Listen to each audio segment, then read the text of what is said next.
Welcome back to another installment of the fabled Red Leaf Retrocast with your star-studded cast, JD from Moose and Spiel and at Bowling JD, and myself, Josh from Power Chord at the Power Chord Show on YouTube and Twitter respectively. This broadcast has been brought to you by the letter W for Why Won't Anybody Sponsor Us? Without further ado, let's get into it, shall we? JD, take it away. That's great, because I went over with Kevin separately over the two sponsors that I ended up getting over the past week. Oh, shit. Yeah. Okay. So I will have to tell you that during our first break, because that's you're just gonna laugh over the improv infomercial I pretty much did for them. Jeez. Cool.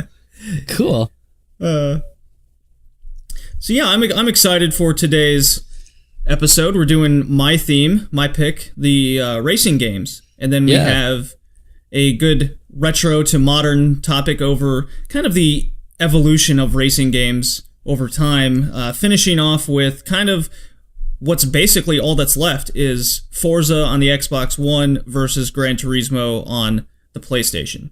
Yeah, and all the other racing games aren't really worth considering in all honesty.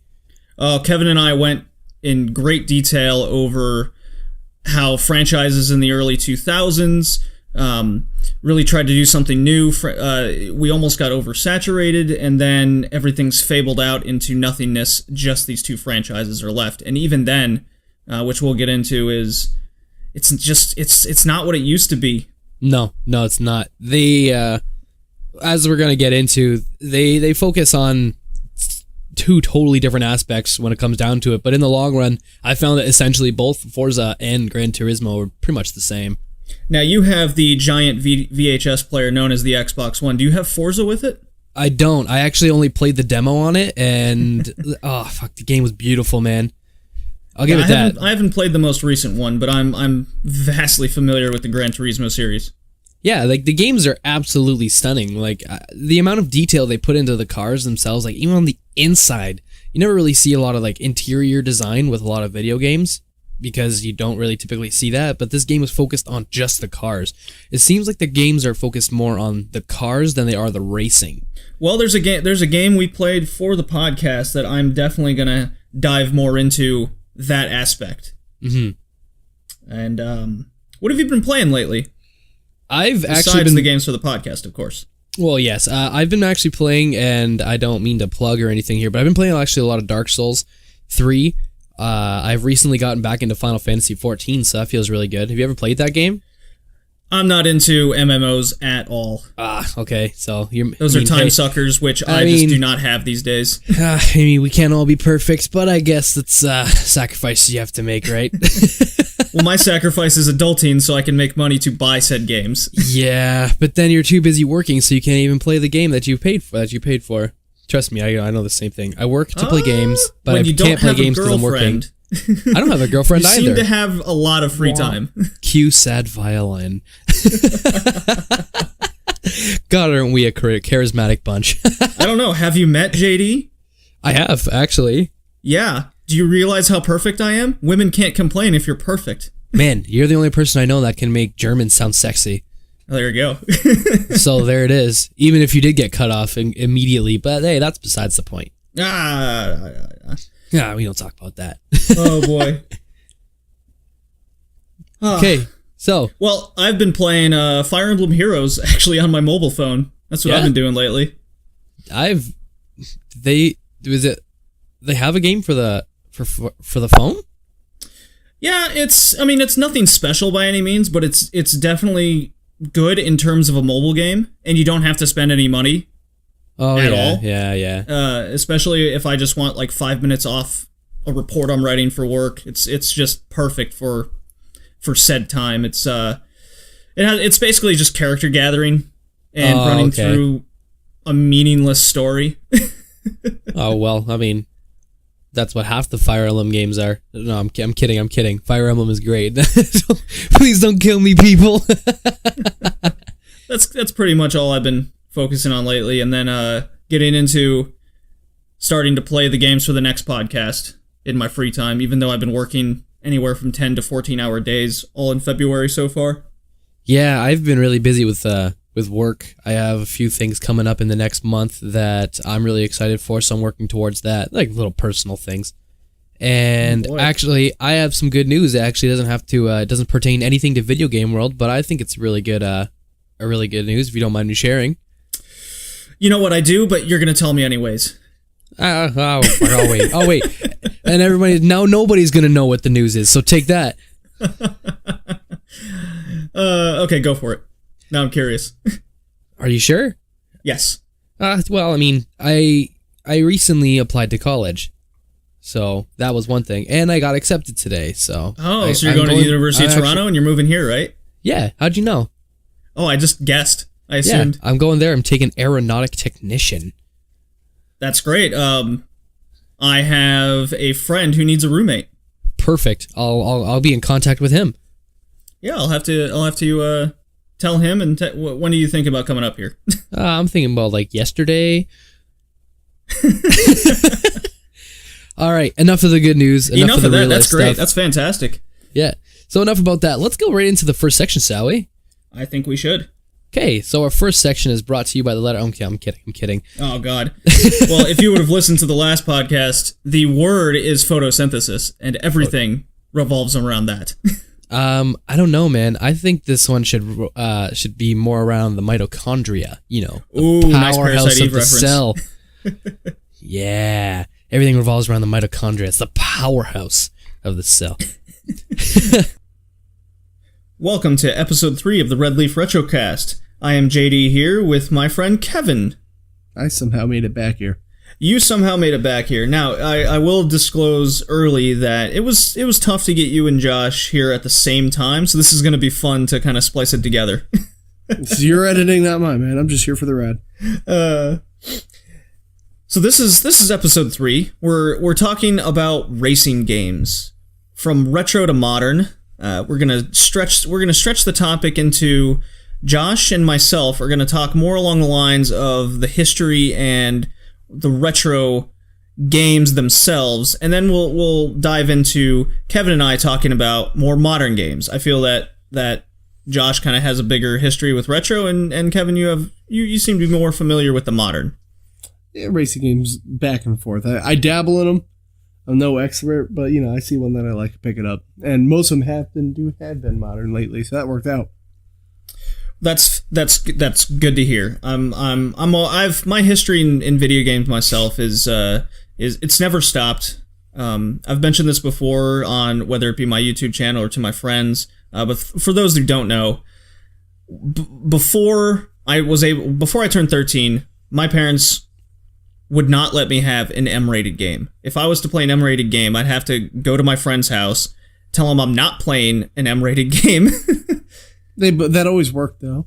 Until my mom found out one of my friends had Resident Evil 2, and then I was no longer allowed to go to his house. Oof. Unless his mom would promise my mom that game would not be played. Damn. And then for a while there, it was Mortal Kombat as well, even though it was in the bowling alley arcade.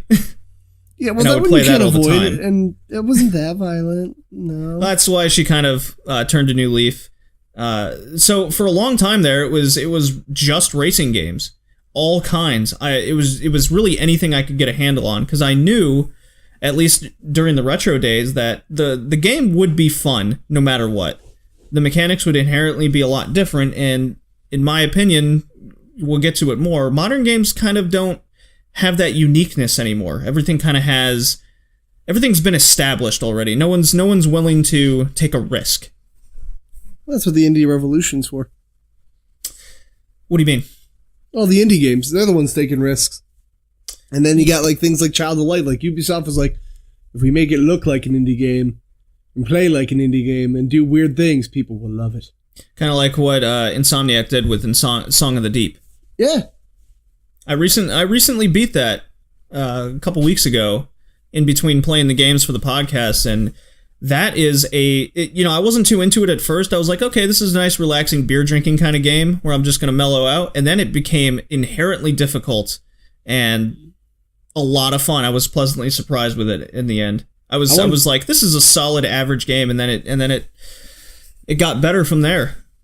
I wanted to play that game, but the GameStop employee made me not want it ever.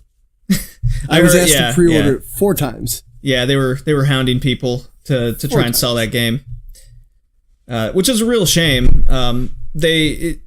The marketing wasn't really there. It was almost like the GameStop employees were like, with every person, you have to ask them. I would have done it at one time. I'd be like, it looks cool. But when I said, like, I know what I'm looking for, I'll come up to you when I'm ready to check out. It kept bothering me, and there were other people in the store. I'm like, dude, just do anything else. I get it. Song of the Deep exists. I'll look into it. Like, I don't buy anything blindly. Well, I don't know what they were doing in the States with it, but here in Canada, at EB Games, they just had a flat screen with the game going on, and that would have worked. And that's all it was. And if someone asked, like myself, hey, what's this game right here? Then they would go into the whole spiel, you might say. You mean like how actual stores should work? Yeah, some sort of free, they got the advertising there, and then you ask about the advertising, and then you try to sell the advertising.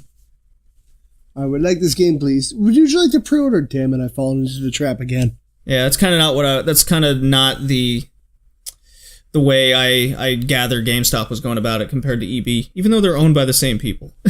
It's a very different world, let me tell you. Yeah, they go about business a lot differently.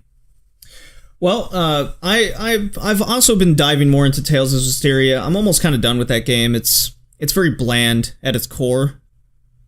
Oh, I want to play it. Yeah, I mean it's well, like I said with Song of the Deep, it's kind of this sit back, relax, beer drinking game. But the problem I'm having with Tales of Zestiria is, I'm used to Tales games having a lot of dialogue. This is just taking it over the top with non-interest. The gameplay gets not very, very melodramatic all the time. It's the same thing. It's very repetitive. So I think I'm pretty much going to be done with that game, which is fine. I got, I think, 7 or 8 hours into it, so I played about a third. I guess that's enough to know whether or not you like it or not by then, though. So. Yeah, I mean, it was fun for the time, and then I just got tired of it. The story didn't captivate me enough. So I'm trying to get into a Tales game, and I keep hearing between Symphonia or Xillia is where I should go.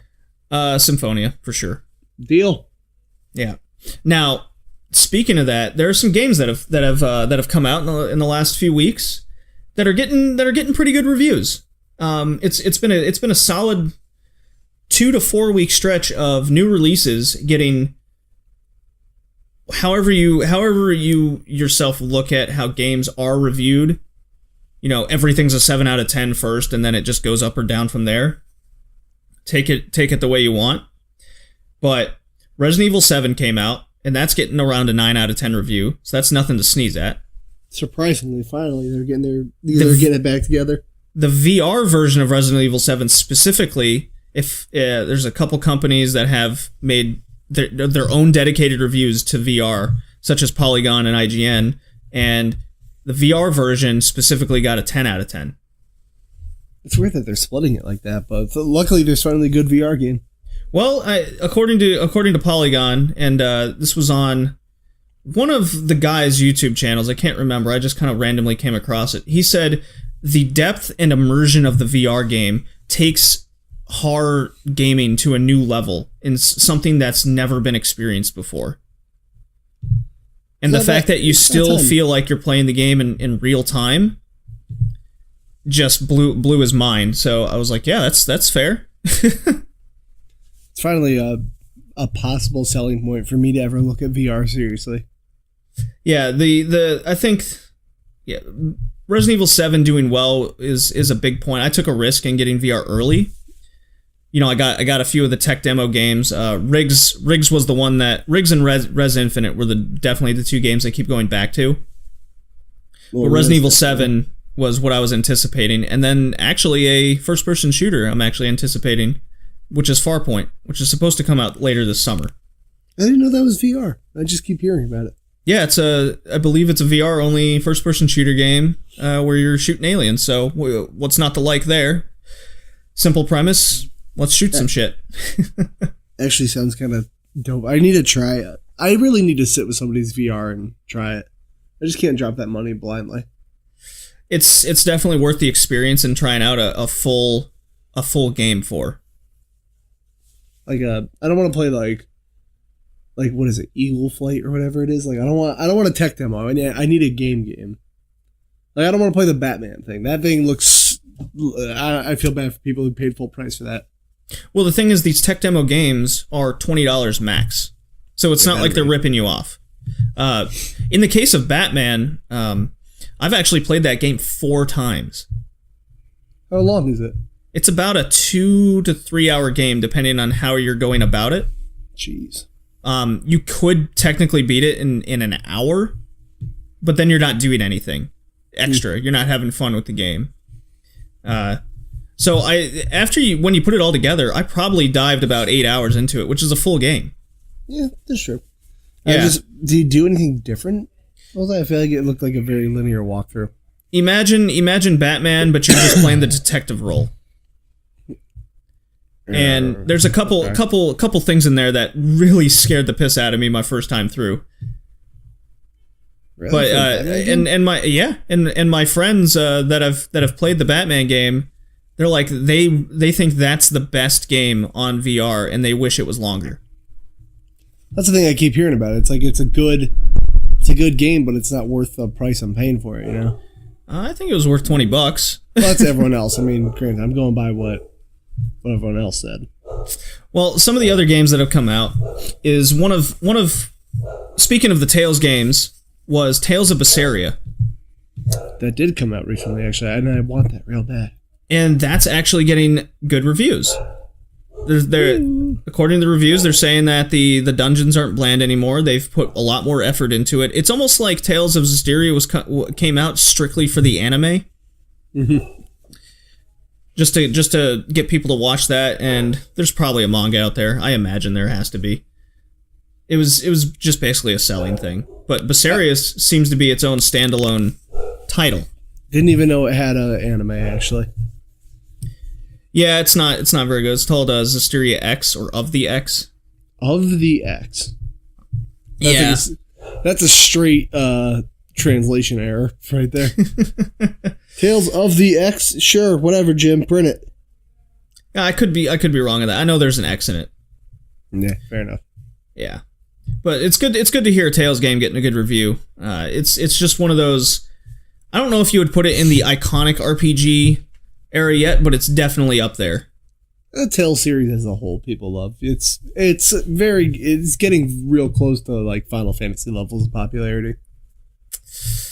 I don't know. I would say I hear a lot of people talk about Tales lately, but well, maybe Berseria will take it up there. I don't think it's going to reach Final Fantasy 15 levels, but no, not just one game versus one game. I'm talking about like how the people view the series as like a whole. You know, like people hear Tales now, and I feel like people go, "Oh, I know what the Tales series is," as opposed to like Tales, like the Sonic guy. Like he's cool, I guess. You want to play the Triple Trouble? What? No. Something like that. Yeah. Well, one of the games that came out a few days ago is Nioh. PS4 exclusive. It's by Team Ninja, if you've heard of them. Ooh, they've been on a weird track lately.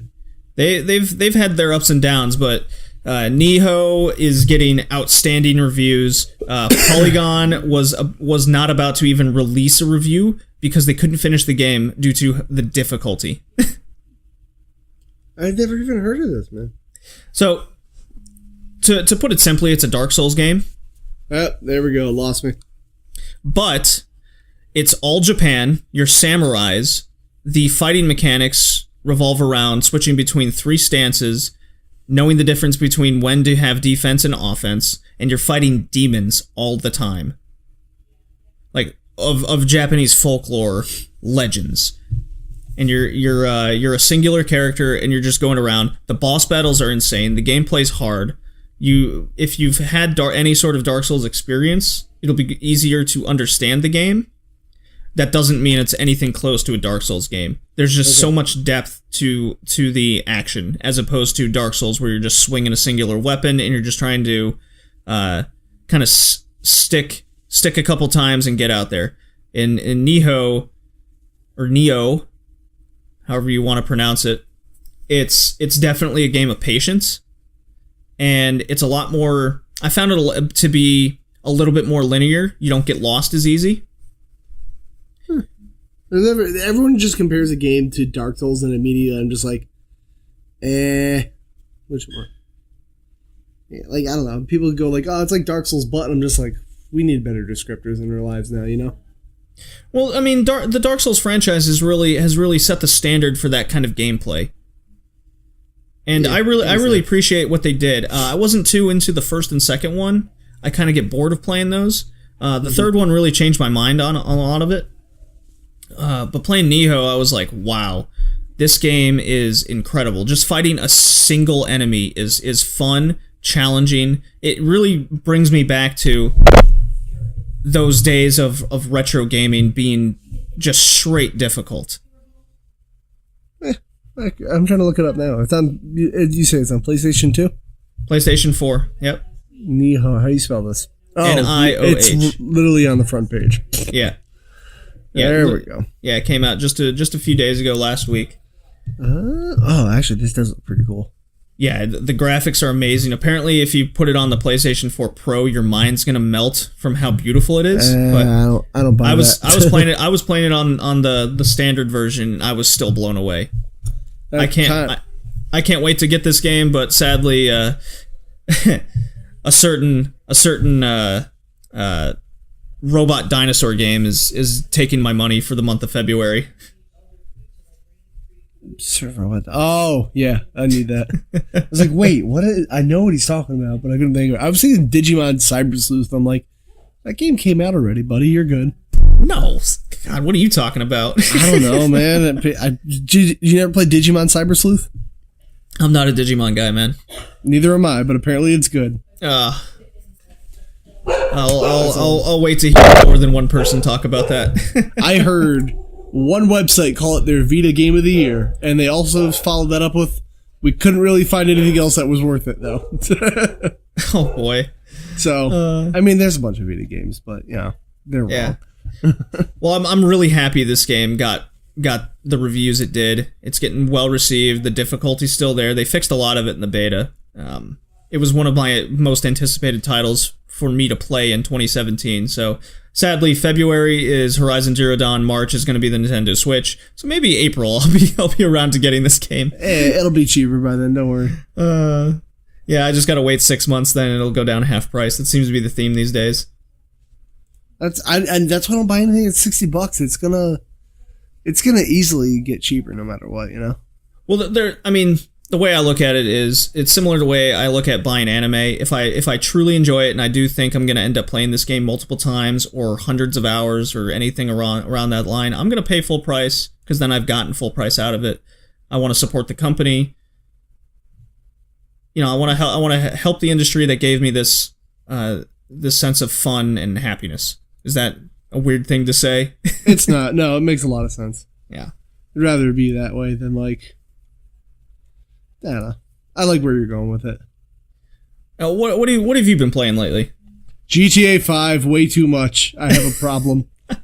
I don't know why, I had some crazy revelation. Be like, all right, I just want to, like, because I got it for Christmas the year it came out, which had to be like 2013, 12. It's been out a while, yeah. Yeah, so I was like, it's just been sitting there, and I played it, and I got to this mission with Trevor where you're at the loading docks, and I was like, this is boring, I'll come back to it another day. Never did. I don't care about the online, doesn't bother me. Good for it, I guess. But have you ever tried diving into it at all? The online? I did, and then I was greeted with like a 20-minute tutorial. I'm just like, I don't want to do this, I just want to mess around. So, that didn't happen.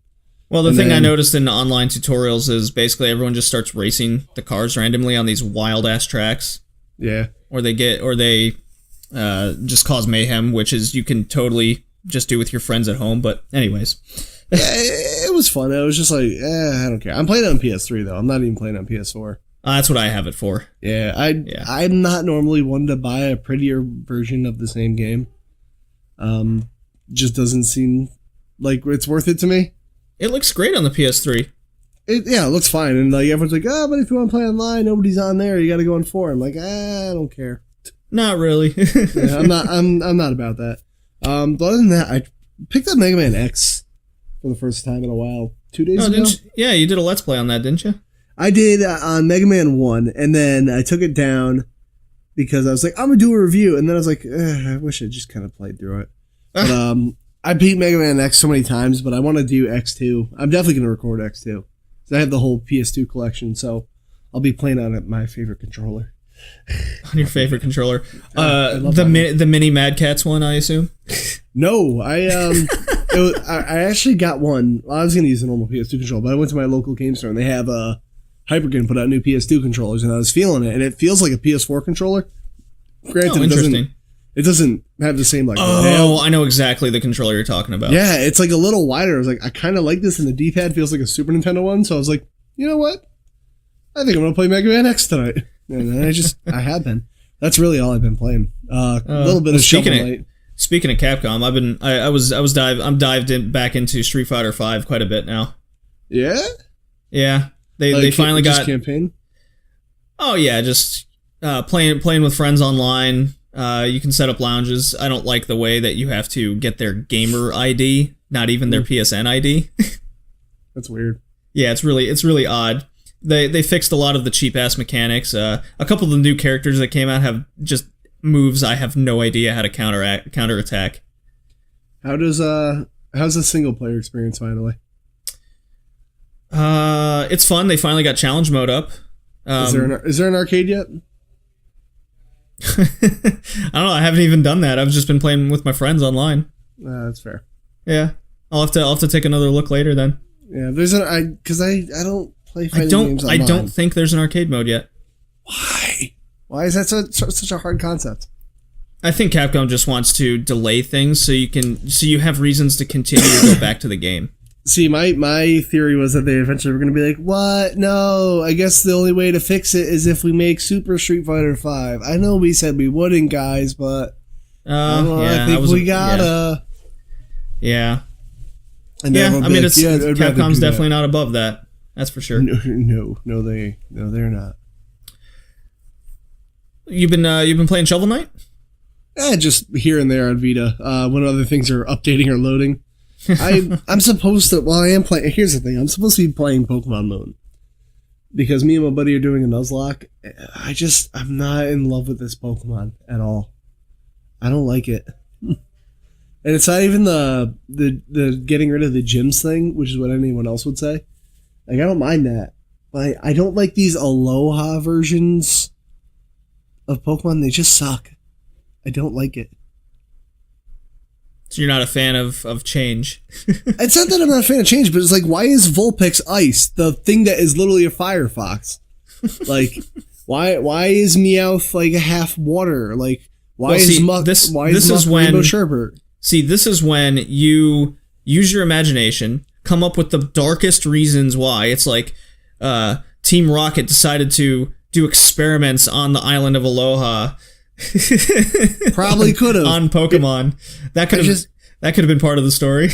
I could have. It's just like, I don't know, nothing. Like, I just have no motivation to want to finish it at all. And this is the first time, like even Pokemon Black 2, I was like, let's do it. Like, I was about Pokemon Black and Black 2.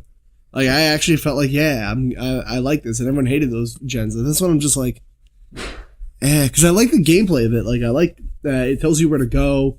You don't really get lost. I think Rotom as a Pokedex is annoying, but there's other stuff in it I like. It's just like, I hate like the Pokemon calling for help.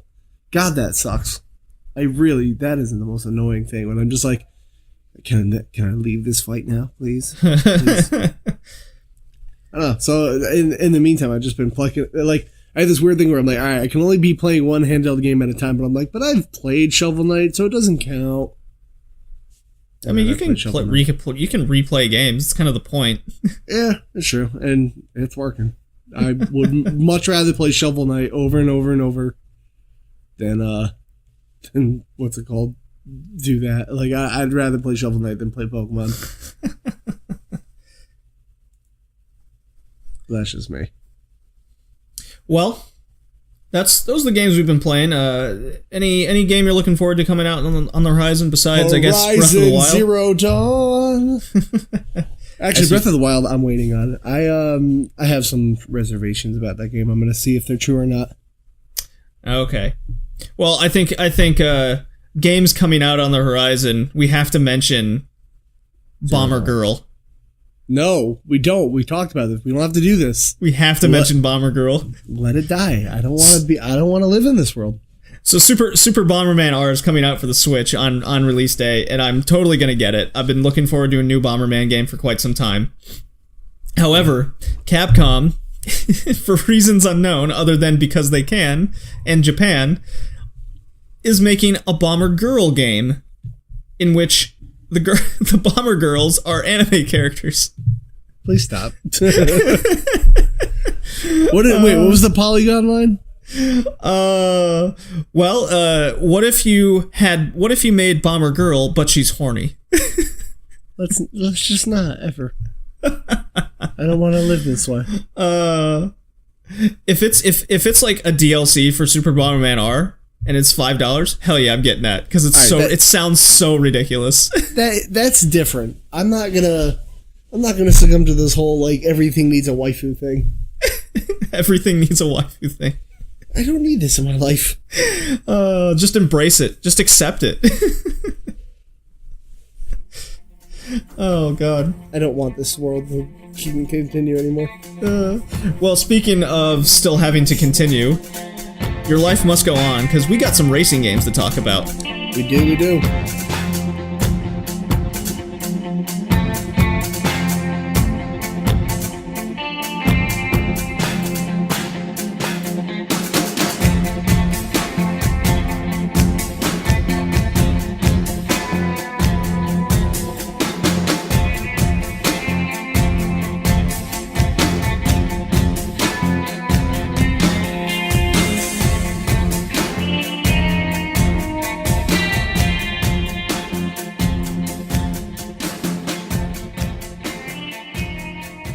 Now, Kevin, I said I had a surprise. Oh, already? I had a surprise for you. And Josh. And I hope you guys are ready. I'm scared.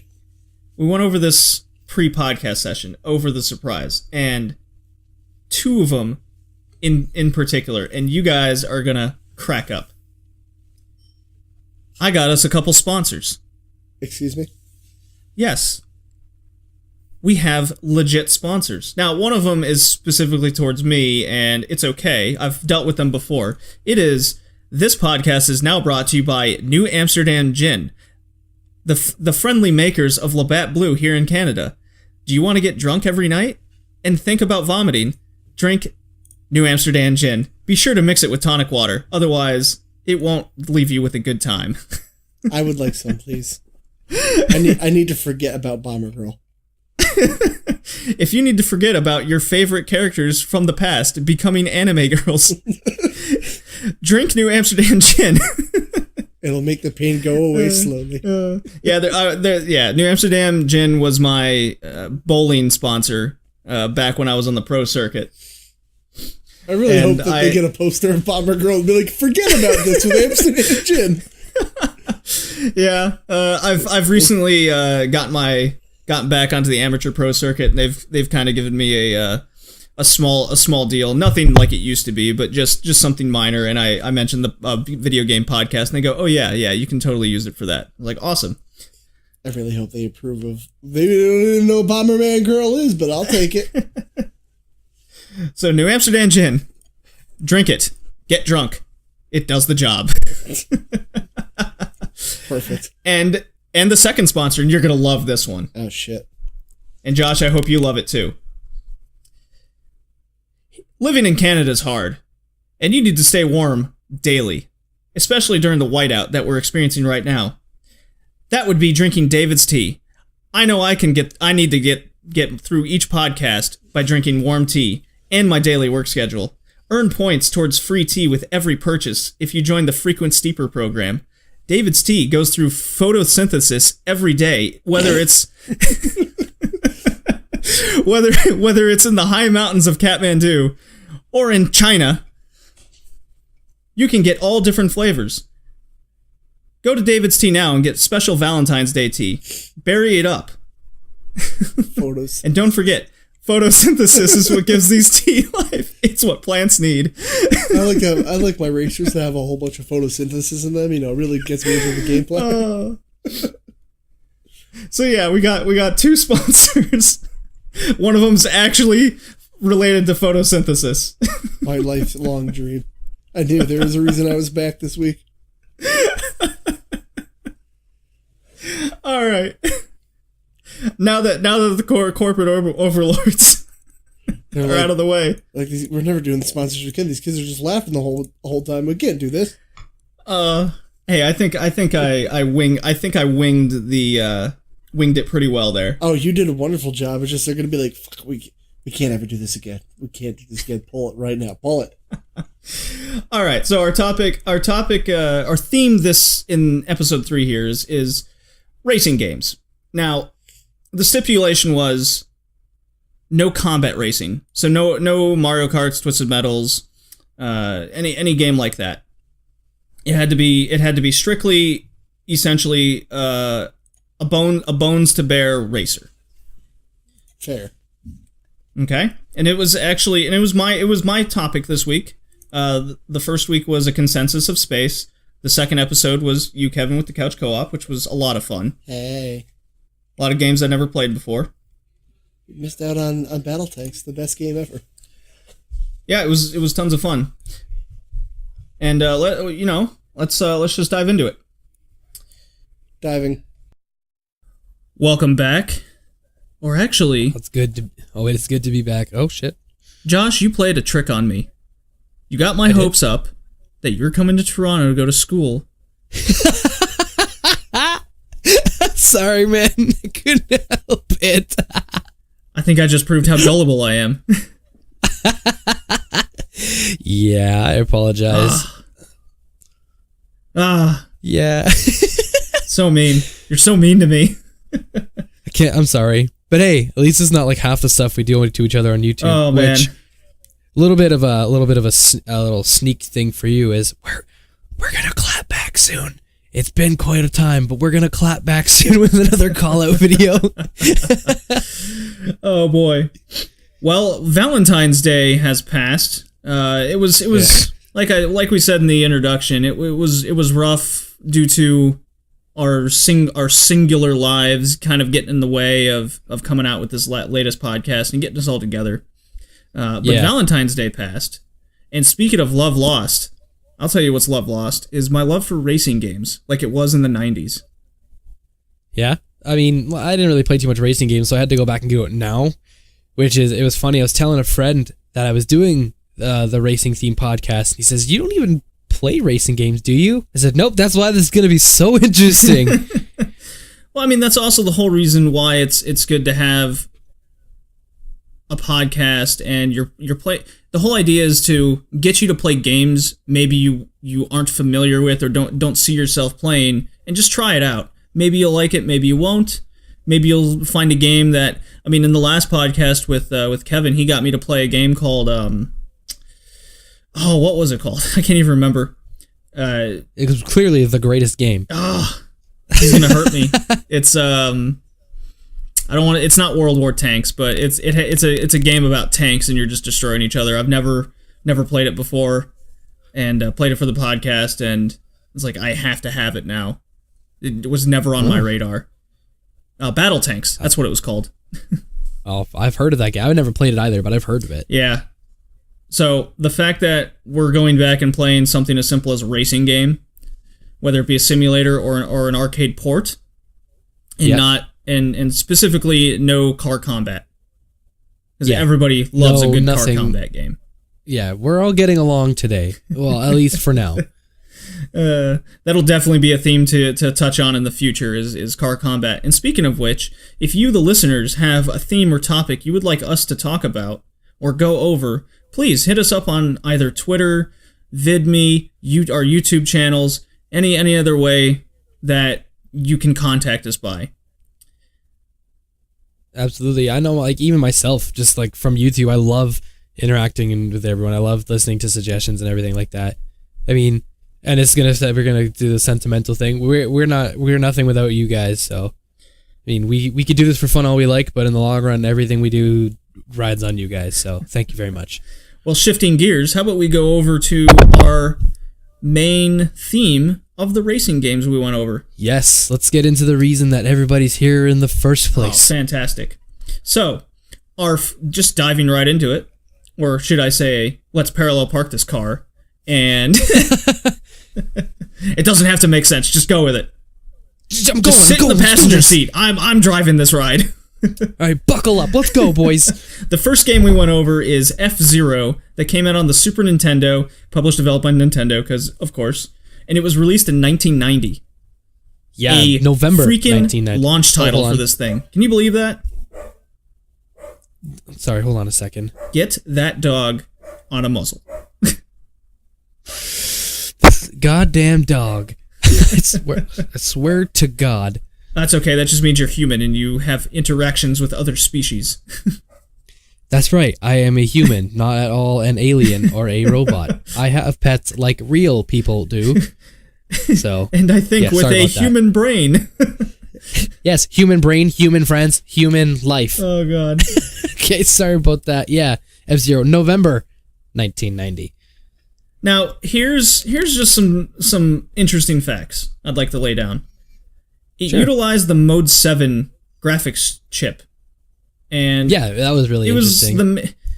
It was the major selling point of the Super Nintendo, how graphically superior it was able to render the rotational backgrounds as opposed to static, which we're totally used to, or at least at the time.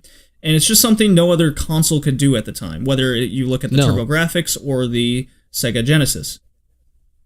It was revolutionary. The fact that they were able to simulate the 3D environments, with scaling, the positioning, and all that crazy stuff. It was incredible to see for a game the game that's almost what's old. Sorry, I can't do the math right off the top of my head. 27 years old.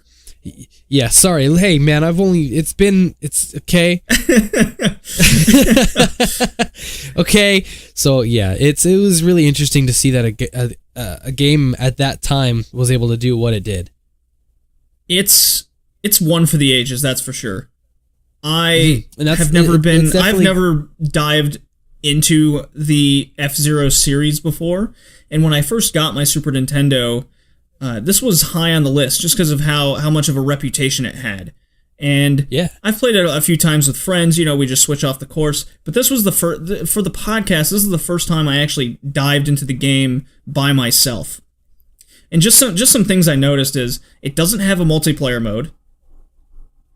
It does have a pick up and play practice mode. There's a tournament Grand Prix mode, and this is your main thing. You choose between your 4 characters, each has its own vehicle. Of course, you drive to win. And there's 15 courses, but they're divided into 3 leagues of difficulty. Yeah. While some of these tracks do repeat, when you choose a higher difficulty level, new areas of the courses unlock, which I thought was pretty cool. It's a good way to utilize the limitations of the time. Yeah, no, it also just adds sense of accomplishment, and you're actually doing something in racing games, which, like I said earlier, was the main lacking point in all the racing games to myself. So what did you find? Did you do the practice mode at first and then go into the Grand Prix, or did you just dive straight in and lose a bunch of times? Nope, I dove straight into it. I just wanted to go in and play this game, see what the hype was about, because I've played an F-Zero, I think it was X, that one that had come up for the GameCube. I used to play that all the time with my cousin, so that's why I was really excited to go into the older F-Zero games. Okay. The thing that's always really interested me, aside from the driving and picking up the power on the ground and the jumps and overall how silly it looked to me, even though the game was revolutionary when it comes down to graphics, I really loved how futuristic it looked. Oh, great. It kind of touches on our very first episode of Space. It's almost like the cars are in space and you're racing. Yeah. To me, they're likened to the pods in Star Wars. Do you think... now, I wasn't able to confirm this based on old Nintendo, whether it be Nintendo Power articles or the German articles I like using, I'm sure, not confirmed, I'm sure that the Star Wars did have some sort of influence on this game.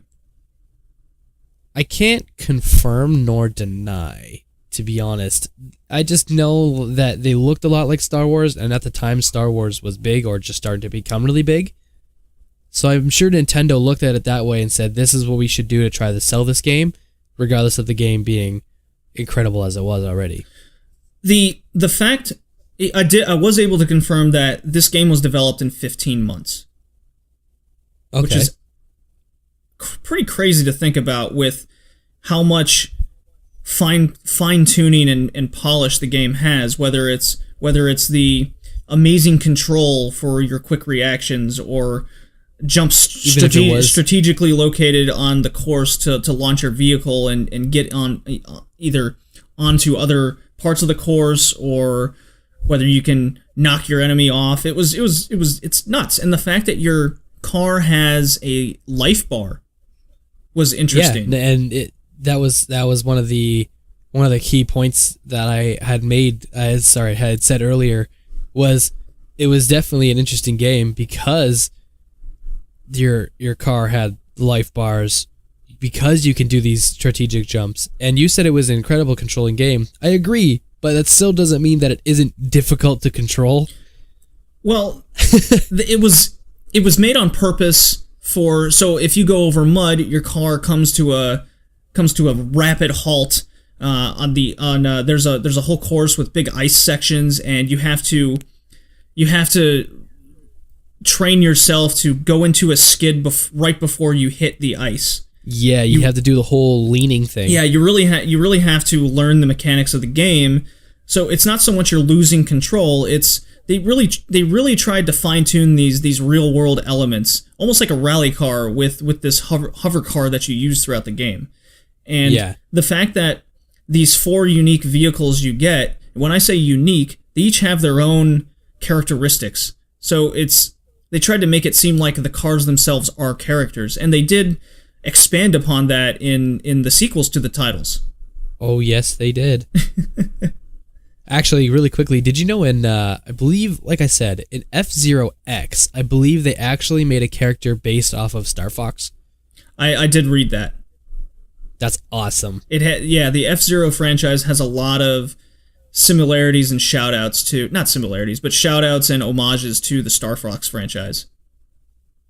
Because realistically, they could honestly be in the same universe if it wasn't for animals and humans. Well, I actually tried to confirm the same deal with trying to confirm the Star Wars references in the game or inspiration. I wasn't able to confirm if Star Fox and F-Zero are in the same universe, but the game really does give me that feel that it is.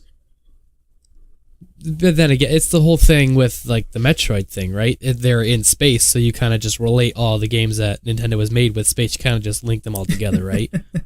It could be just simply attributed to that. Well, now that you mention it, the suit of Samus does look similar to the suits of the F-Zero drivers in terms of sprite design. Yeah, at least that's my opinion. Nintendo design, right? This game is really good. I really wish it had a multiplayer mode. Yeah. For something that was considered the fastest and the smoothest pseudo 3D console racer of its time, it's really surprising that it didn't have a multiplayer. And nothing competed with it until, I want to say, when the PlayStation and 64 started coming out, and the Saturn, when the 3D rendering was just part of the console. And actually, it's really funny that, because this is I'm going to delve into the only thing that kind of compared to it. The only thing that really compared to it at the time, because it was on the Super Nintendo, would have been Mario Kart. But that's a totally, like we said, totally different thing. But that's the closest thing that could compare to F-Zero at the time. That was the closest thing that you can get to this. Yeah, not much could even compete with it. But we'll actually get into a title later on that is a completely different game, but a lot of the mechanics are very similar. Mm-hmm. So, I think F-Zero is a must-have. You can at least do time trial bets with your friends, which I've done before, and it's a lot of fun. Oh yeah, I've done that, and it's And I'm not the greatest at the games, but at these racing games, but it was still really fun to do these time attack trials with your friends. Okay, Kevin, what did you think about F-Zero? What is your opinion over this game? Well, the big thing about F-Zero, and you brought it up, was the lack of a multiplayer mode. And when I first played this on Super Nintendo back in the day, I just remember, like, I was watching my older brother play it, and then I wanted to play it, and he gave me the control. I'm like, no, together. And he was like, it's not happening. I was like, how does a racing game not have two-player? You know? Like, and you went over it too, like, it was rushed for release, so it was kind of hindered by that. But, like, it almost loses its appeal, because playing a racing game by yourself after a while, you can only do the track so many times, you know? The whole fun of it is doing some kind of time trial, getting together with your friends, racing each other. The graphics are so pretty in that game.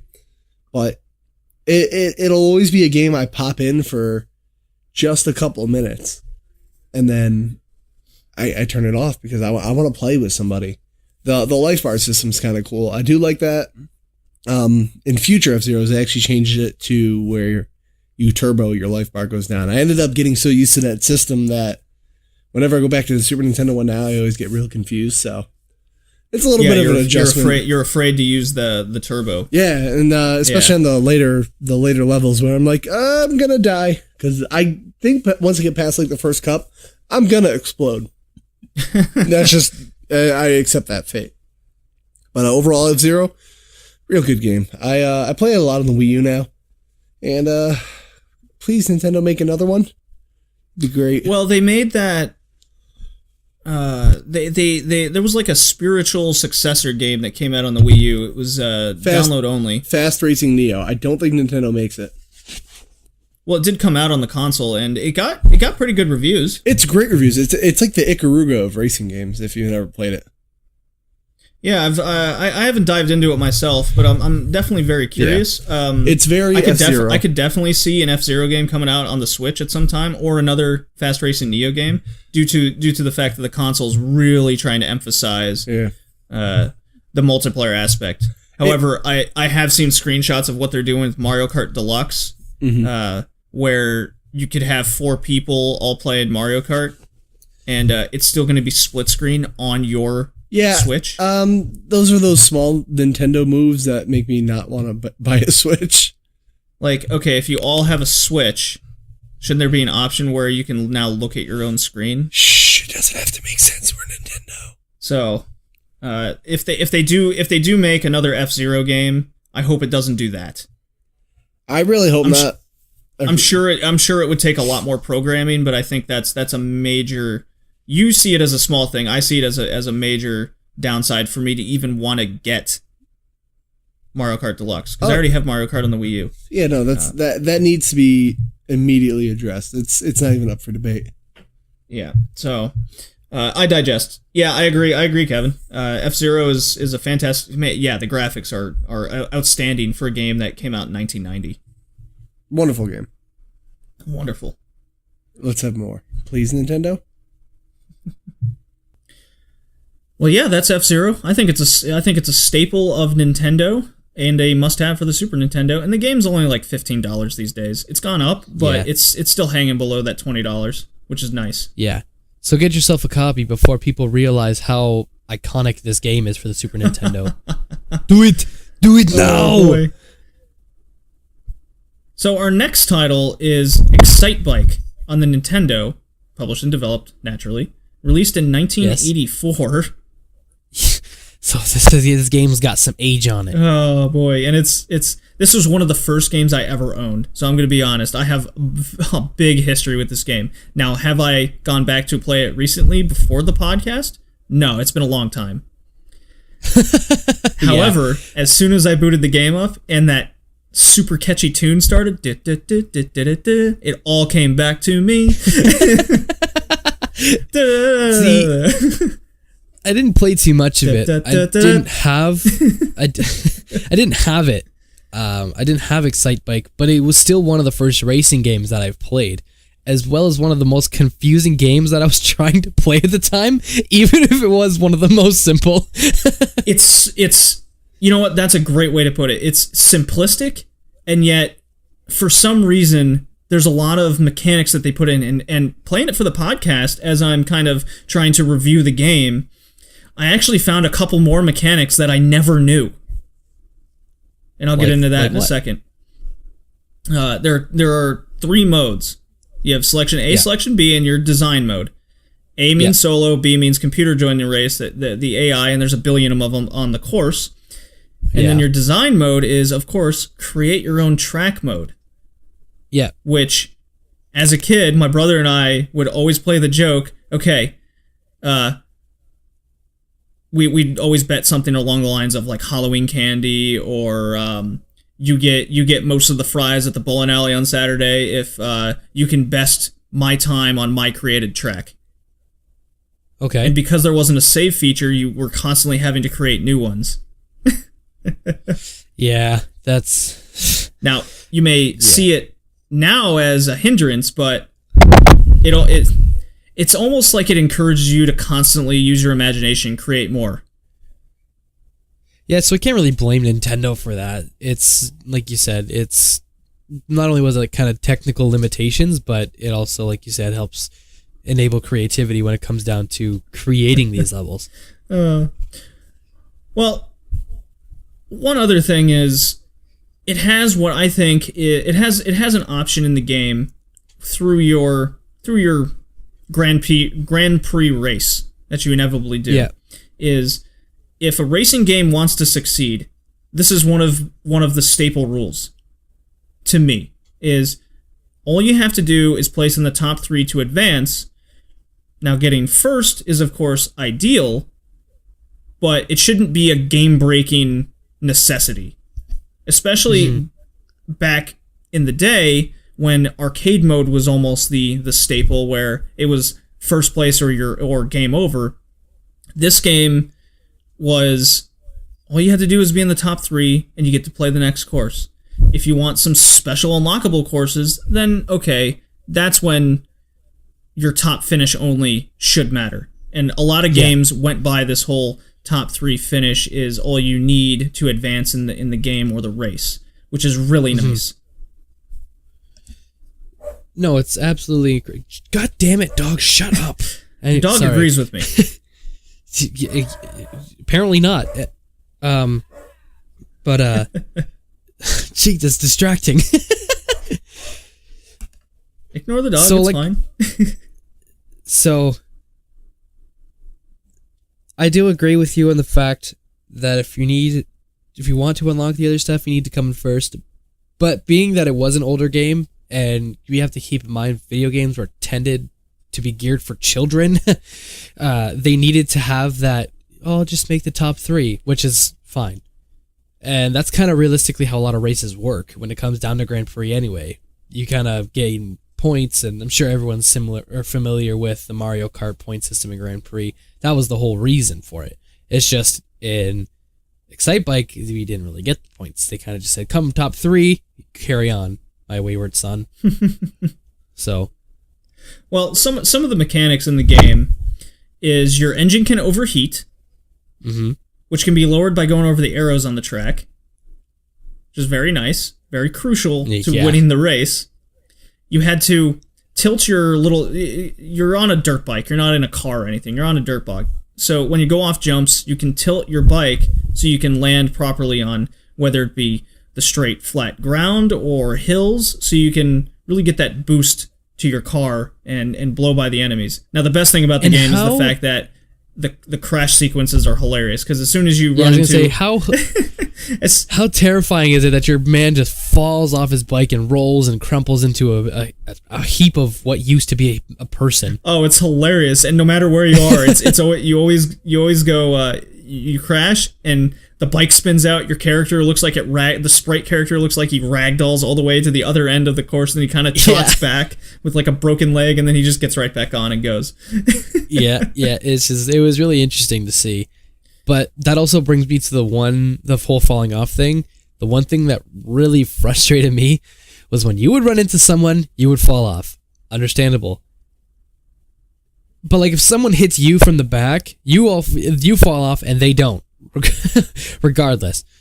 Yeah, so if you're not directly in front of a guy, now my favorite thing to do in the game is to just kind of come to a stop in front of a dude or slow down so he crashes into my bike tire and he goes flying, and then I can be on my merry way. However, if you, the player, run into the side of a computer or touch him anywhere with your front tire, you're going down. Yeah, you're done. And that's where the whole difficulty lies, is the computers themselves, because the later levels, they start moving around quick, and you essentially have to memorize which part of the course and sprites are going to move accordingly. It gets pretty nuts. Yeah, it gets a little distracting, but I mean, when you're little, anything's really distracting as long as anything's moving. Yeah, so you're going left, and it's from the side-scrolling perspective, which was not unheard of. It was interesting to have a racing game as a side scroller, because you're stuck with the whole two-dimensional planes, right? Yeah, and that's when those computer players start going up and down along the track, because it was almost in the pseudo isometric view. It's almost like your vision's kind of playing a trick on you on what kind of plane they're on. Exactly. Yeah. Yeah. That was a bit difficult to get used to, especially on the later courses when they're moving around. Now, the mechanic that I didn't know ever existed was the fact, the little mogul jumps, that if you hit at a high speed, you're breaking your guy's neck. Oh, yeah. You can pre-tilt the bike. Okay. Shit. So you don't wreck over the jump or over the bump jumps. Huh. I did not know that. Yeah. But if you're going over a certain speed, then there's no hope. Oh, well, of course. Because it's they're trying to bring a little sense of realism where... Yeah, exactly. I was just about to say that. It's realistic. It's realistic, even if it is a video game. God damn it.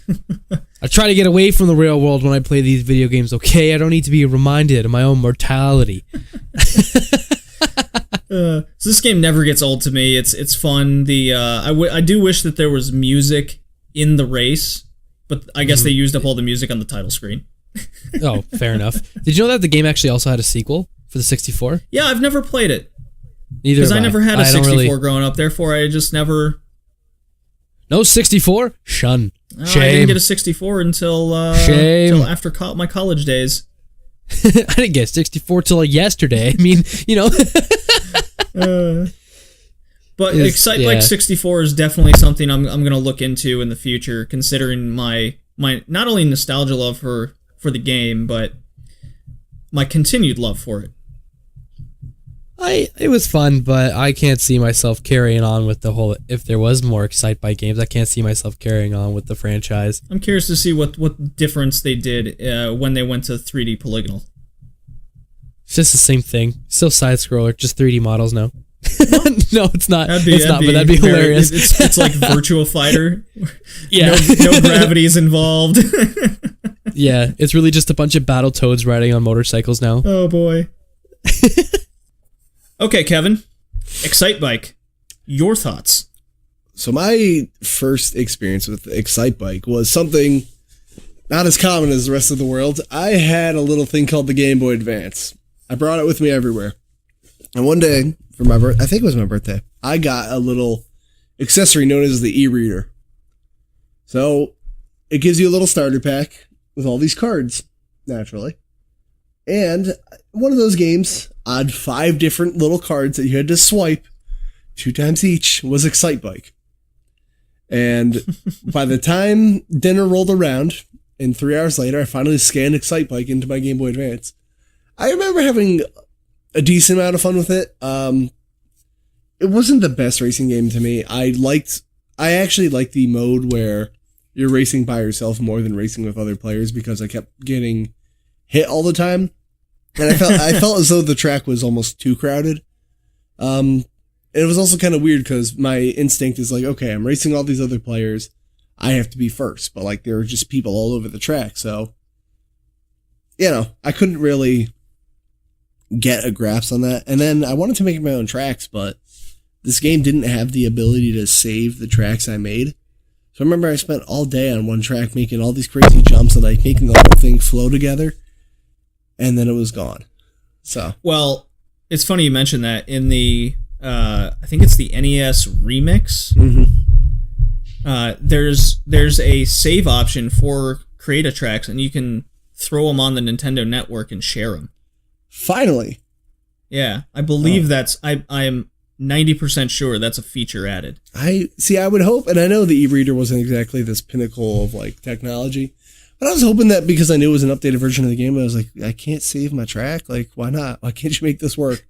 So, not. Did you ever have? Okay. Well, I guess since you didn't have the NES version, it was probably not as easy. But, what friends and I used to do is we'd have one of us go in the other room, and we'd create a track. And of course, it would just be this monstrosity, and we'd lay down bets with each other. And we were kids, so it was like we bet. Let's say Halloween rolled around. I bet I can beat you on a track I create in Excite Bike for 3 pieces of candy. Oh yeah, you have to make your own multiplayer back in the day.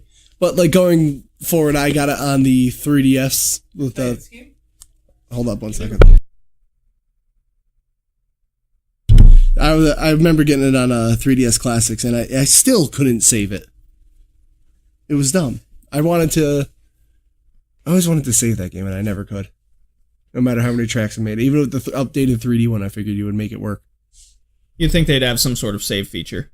No, I'd figure with the 3DS version of the game, they would have figured it out, but nope, my tracks will forever be lost. So yeah, that's Excite Bike. I think it's a pinnacle for the NES. Think that. Did you ever do the N64 version? No, I've never played that one. Ooh, go get that one. That's actually an underrated dirt bike racer. Well, that might be maybe Racing Games Part 2. Who knows? We'll definitely be coming back to the topic. That's for sure. Well, why don't we dive into our next game? Yeah, sounds good. Now, this is a series that's near and dear to my heart.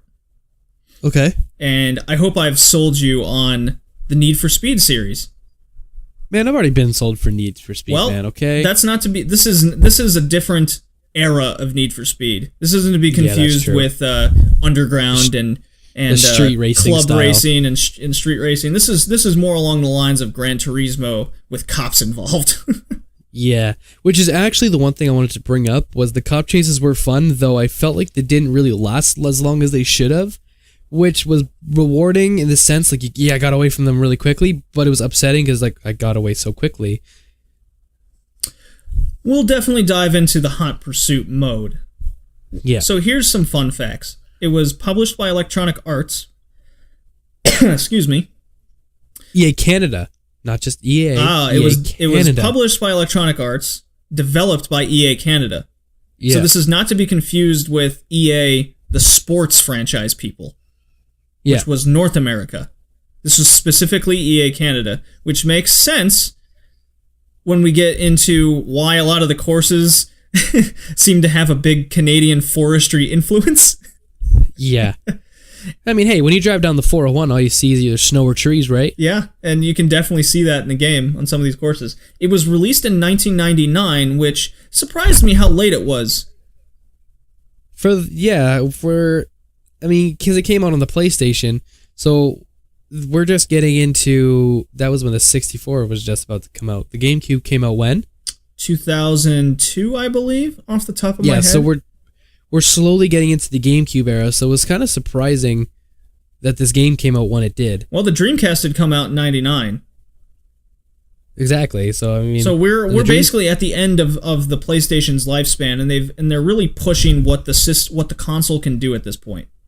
And it's funny because this is about the time where gamers, I know a lot of gamers that I know, called it Generation 1 for gaming, even though realistically it's like Gen 3 or Gen 4, some nonsense. Yeah. No, I mean this is the mid 90s. You're a bit younger than me, so this is kind of what gaming consoles you started with, as opposed to me starting with the NES. Yeah. The game's incredibly cheap. It's at max $5. Yeah, this is one of those games that, well, you might as well get this game for free. This game is not going to go up in price at all. No. Considering how many other Need for Speeds are out there now. Mm-hmm. However, going into the modes of the games, this is great. The tournament mode was expanded for this one compared to the predecessor and predecessors. So right into the game, you have a limited amount of money, and you have to pick between, I think, 6 cars, and they're all Japanese. Of course. Which I thought was interesting, considering it was made by Canadian guys. Yeah, you think it'd be one of the big 3, wouldn't it? You would think so. But I mean, it's racing cars. Mitsubishi, you got your there's a Suzuka model. There are not many options. Basically, is what I'm. Basically, that's the racing cars. It's almost like you're just picking basic stock cars. Yeah. And what you do is you dive right into it. You use your money left over to then enter a race and difficulty level, and you race for winnings. And what your winnings allow you to do is to buy more cars and buy upgrades for your current cars, whether that be a whole car upgrade. They weren't totally into a lot of the fine mechanics as, say, the Gran Turismo franchise started to do. Yeah, I was gonna say though, we also have to realize that this is we're talking 99 here, dude. But we also have to, let's give it credit where credit's due. This was the first game to have car damage. Yes, and it did matter. You depending on how much you damaged your car, your winnings would be automatically subtracted to fix your car. Yes, and not only was it the first game to have car damage, it was one of the first I think racing games in general to use the career system. Yes, and that's that tournament mode. Yeah. It's only a career system. Yeah, so it's not just go and pick a car race. It's like you said, you gotta actually build your car. You gotta build your car. You have to build your income in order to get the better cars. And we'll get into why that's important in a second. The other mode, which is why this is such a good concept, is the Hot Pursuit mode. Mm-hmm. Oh, and I don't think I mentioned which Need for Speed we're playing. We're playing High Stakes. Yeah, that might be an integral piece of information. If I didn't mention that, I'm sorry. Need for Speed High Stakes, EA Canada, EA, PlayStation, PC, March 1999. There, now we're all caught up. There we go. So the Hot Pursuit mode is a staple for the Need for Speed series. And this was one of the first games that really expanded on it. Now, in games past, you could only have the cops chase you. You would just pick a race, you would say Hot Pursuit, and the cops would chase you. And they lay down all kinds of crazy traps the longer you run away from him, such as the spike. What do they call that? Spike trap? I guess it's a spike trap, but it's or the spike strip. I don't know. Strip. I've never had. Yeah. Spike strips. Like state troopers would come out in their big Corvettes and try to run you off the road. You can enable cheats just like you could in the past games, where you can change the language of the cops yelling at you to German or French or whatnot, and the cars chasing you would change accordingly to what the cop cars are in those countries. Oh, sweet. Yeah, I was very happy to see that back. When I was talking to Kevin, I said I'd go back and double check if that's an option, and it is. Oh, sweet. Yeah. I didn't even know that. Yeah, and in this one, you can actually be the cop if you want. Oh, so you really? can have 2-player Hot Pursuit where one of you is the cop, one of you is racing, or you both the cops and you're just trying to stop the AI. There's a lot of options there, and it's quite fun. I just went along with the racing. To be honest, I mean I went through some of the career system, yes, but I was mostly into it for the racing. Because, and this is kind of my own fault, because this is my own little, it's not even I guess it could be considered a prejudice, but it's a racing game. So this is the first one that I had played of the list. Oh, and it's a deep one too. Yeah, and I played a good maybe hour or two of it, and it was fun. Like I said, it was rewarding and upsetting, and it was really interesting. And I was also really interested when I said, I was the first one to have car damage. Because when I'm playing a PlayStation 1 game, I don't expect my car to just bust. Oh yeah, if you crash one too many times, you could possibly be just out of the race, your car's destroyed, and you have to buy a new one. Yeah, or just start the career over. It really forces you to get good or die trying. Yeah, I had to start over quite a few times. Luckily, my Need for Speed Tactics didn't. There was a little rust, but I got the hang of it. This is one of the. I didn't remember the braking system being so specific, and what I mean by this is, the game forces you to learn the difference between the regular brake and the hand brake in order to get slides on turns, which I thought was really cool. Actually, that's one of the things I want to bring up, was how sharp some of the turns would be. Why do they insist on having 90-degree turns in racing games? Difficulty, man, and they're fun when you skid the car out early and the back end goes and you hit it just right and you just blow by 2-3 computer players. It's amazing. Great, but at the same time, it's so frustrating. That's like one of the other things I had, one of the other gripes I had, and this is like and it's not even a gripe, it's just more of a nuisance. It would be annoying. I'd be cruising along, and then suddenly traffic would just appear from nowhere and crash into you. Limitations of the systems back then. Yeah. Now, the best aspect about this game, and why it's called high stakes, is your friends, whether they want to borrow this game for you or they have it themselves, what you can do is the cars that you've earned in tournament mode, or and unlocked, so you can play them in the hot pursuit or just plain race. Your friends can bring over their memory card, put it in the second slot, and you can race for pink slips. Pink slips, you said? Yeah. So say that I've and this is true stories of what has happened in the past. Is I had a friend play the hell out of this game. He borrowed it. He's like, I just got the Aston Martin. It took me 3 days. I'm gonna challenge you to a race, and he said he wanted a car that I had earned. Oh jeez. So we raced, and I beat him. And what happens is, as soon as you win the race, the game immediately deletes the car from his memory card and saves it to mine. Oh my god, 3 days. So his reaction is what your imagination expects it to be. I'm not your friend anymore. So what had happened for playing it for the podcast is I had a friend borrow this game, and he played it for a couple days. I'm not sure how long, but he's like, hey, I finally got this car. I think I'm ready to beat you. And the same thing happened. He was so pissed.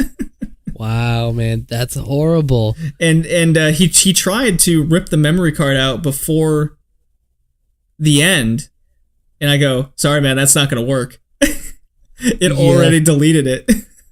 That sucks. Oh my god. I wonder what would happen if you take the memory card out while you're racing. You're just going to have to play a little defense and block him from the console. No, motherfucker, this is my win. This is my win. Oh, man. Well, the graphics in this game were outstanding. The reflection and environments detailed were absolutely vibrant, for the time, of course. However, this looked absolutely terrible on a modern TV. Everything was stretched out and grainy. It looked awful. I had to plug it into a CRT, and I used an S-video cable, and the game just looks gorgeous, even for 99. I'm surprised you even have a CRT, in all honesty. Hey, man, got to. That's true. You have a lot of old consoles. Yeah, I still play my old consoles, very much so.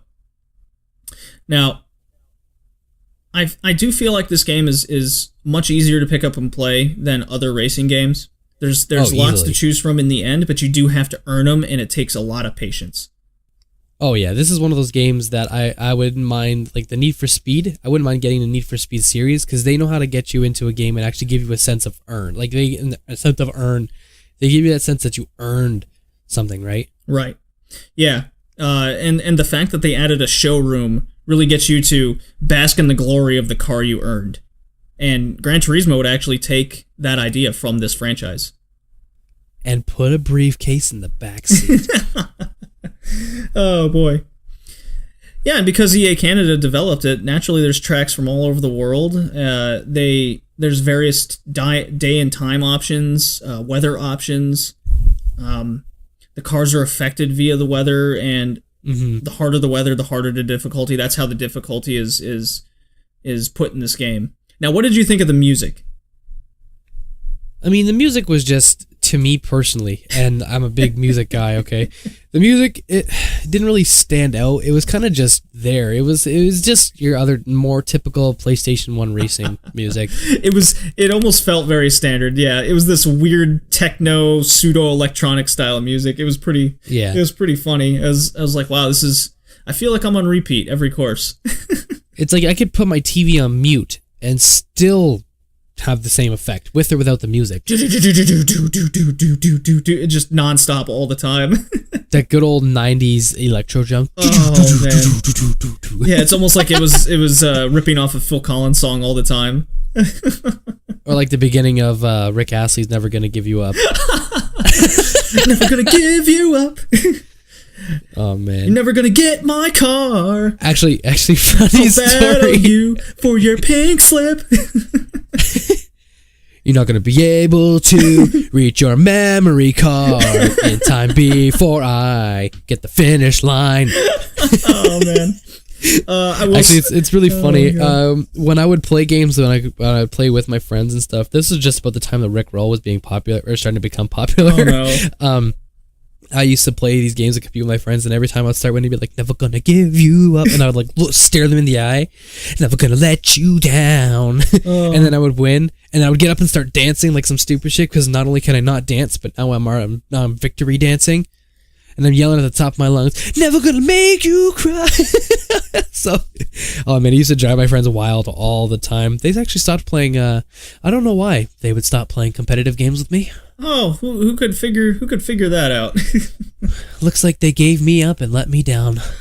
Now, speaking of letting down, there's one awful thing about this game, and it can't be left unsaid. Other than the fact that it was produced by EA.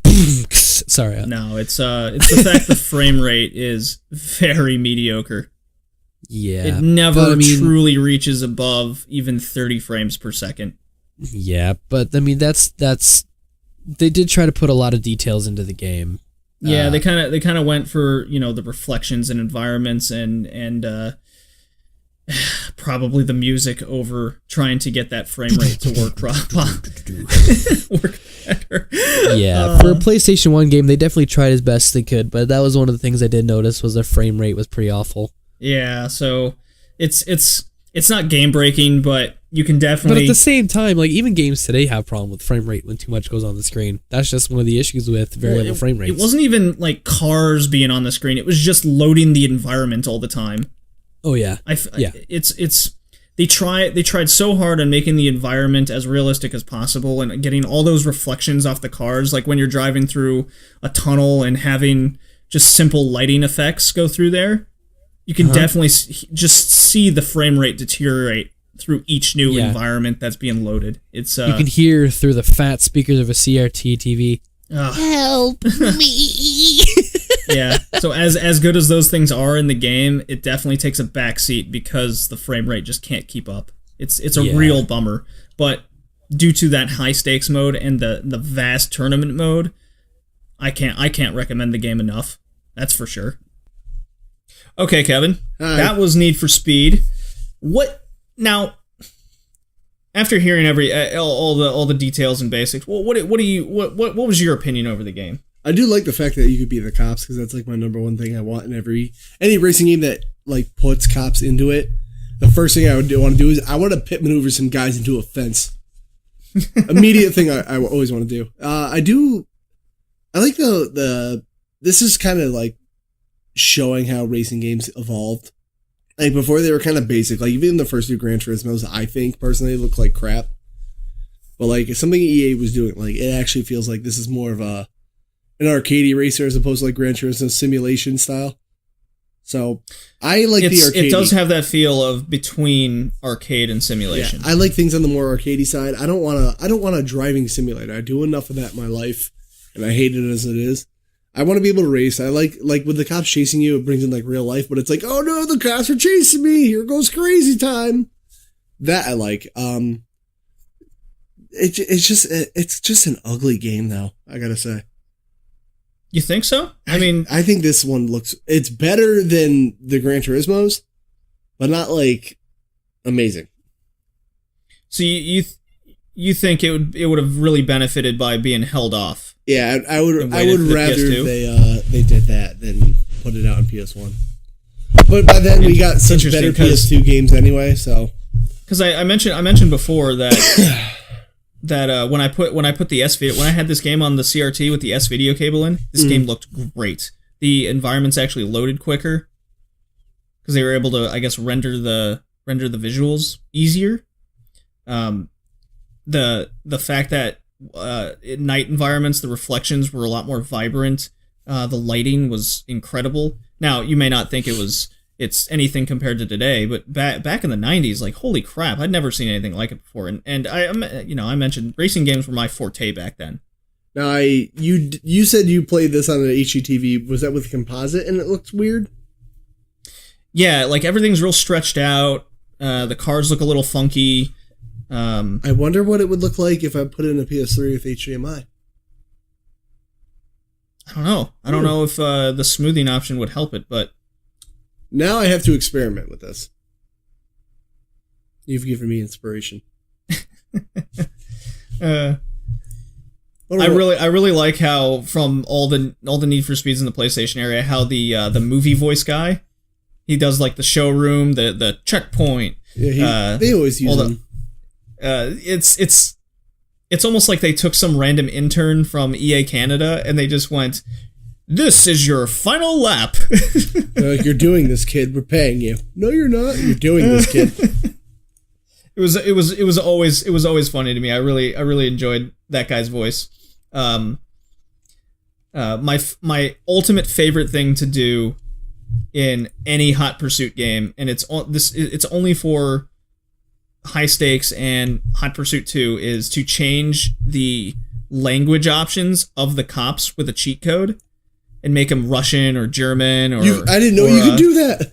Oh, it's so funny, and they. I still have to experiment with High Stakes, but in Hot Pursuit 2, when you change the language, not only does it change the language, it also changes the type of car they drive. Can I do it relevant to that country? It was so fun. So I'm gonna have to get a friend over and experiment some more. A lot of fun with High Stakes. I can't wait to earn some more money and buy more cars. What about you? See, I didn't know that you could change the language now. So I don't really play FIFA that much, but every time I play FIFA, I always put the announcers on Mexican Spanish because it's the craziest announcer. But now I kind of wish there was that option for this game, so it could be like "Establecido bonito" and like just like a crazy chasing. That would probably be where I'd get the most joy out of this game, is just messing with the random settings like that. But there's just better racing games on PS1 alone than this one to me. Well, after playing this one, I did go back and throw in Hot Pursuit 2 just to put in the German option, because I was like, oh my god, I speak German now. I can understand what the cops are saying. Are they actually saying words, or were they just like, nah? No. They're actual German phrases of cops being mad at you. Like, pull your car over. This is your final warning. Just, the basic phrases, but it just sounds funny when the appeal of putting it in German now has different meaning, of course, than when I was 8 years old playing this game. When you didn't even know what the words were. Right, it just sounded funny. I think I have more familiarity with Need for Speed Hot. What is it, High Stakes? Or no, it's Hot Pursuit 3. Never mind, ignore my words. It's a good game, but like PS1 Need for Speed, definitely not the apex of the franchise. I'm sad you feel that way, because this is one of my favorite racing games from the 90s. PS2, man. That's where it happened. Well, we're not talking about PS2. We're talking retro, and well, excuse me. We're just about to get a little bit more retro. No, it was a pretty good game. I would rate it a 6 out of 10, but I wouldn't tell someone to go out and get it right away. Hey, for $5, I think it's worth it for sure. Hey, man, I'd rather go to Subway. Well, hey, it's like $8 here in Canada, so yeah, so it's no $5 footlongs here. They're $7.50.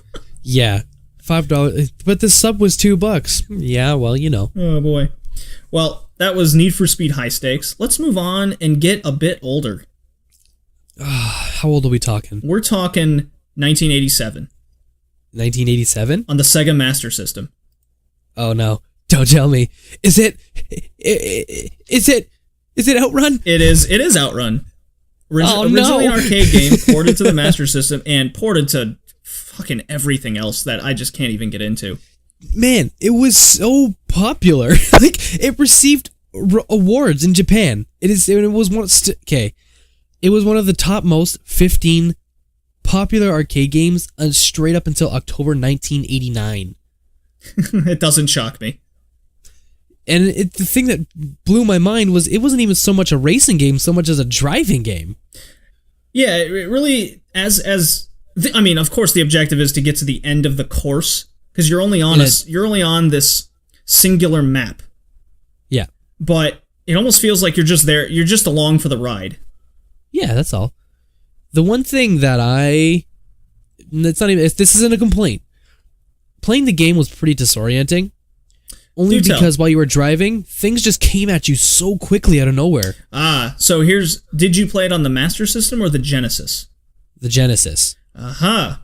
Now, as you can imagine, I almost feel like it's better on the Master System because the capabilities of the system weren't as, obviously not as capable as the Genesis was.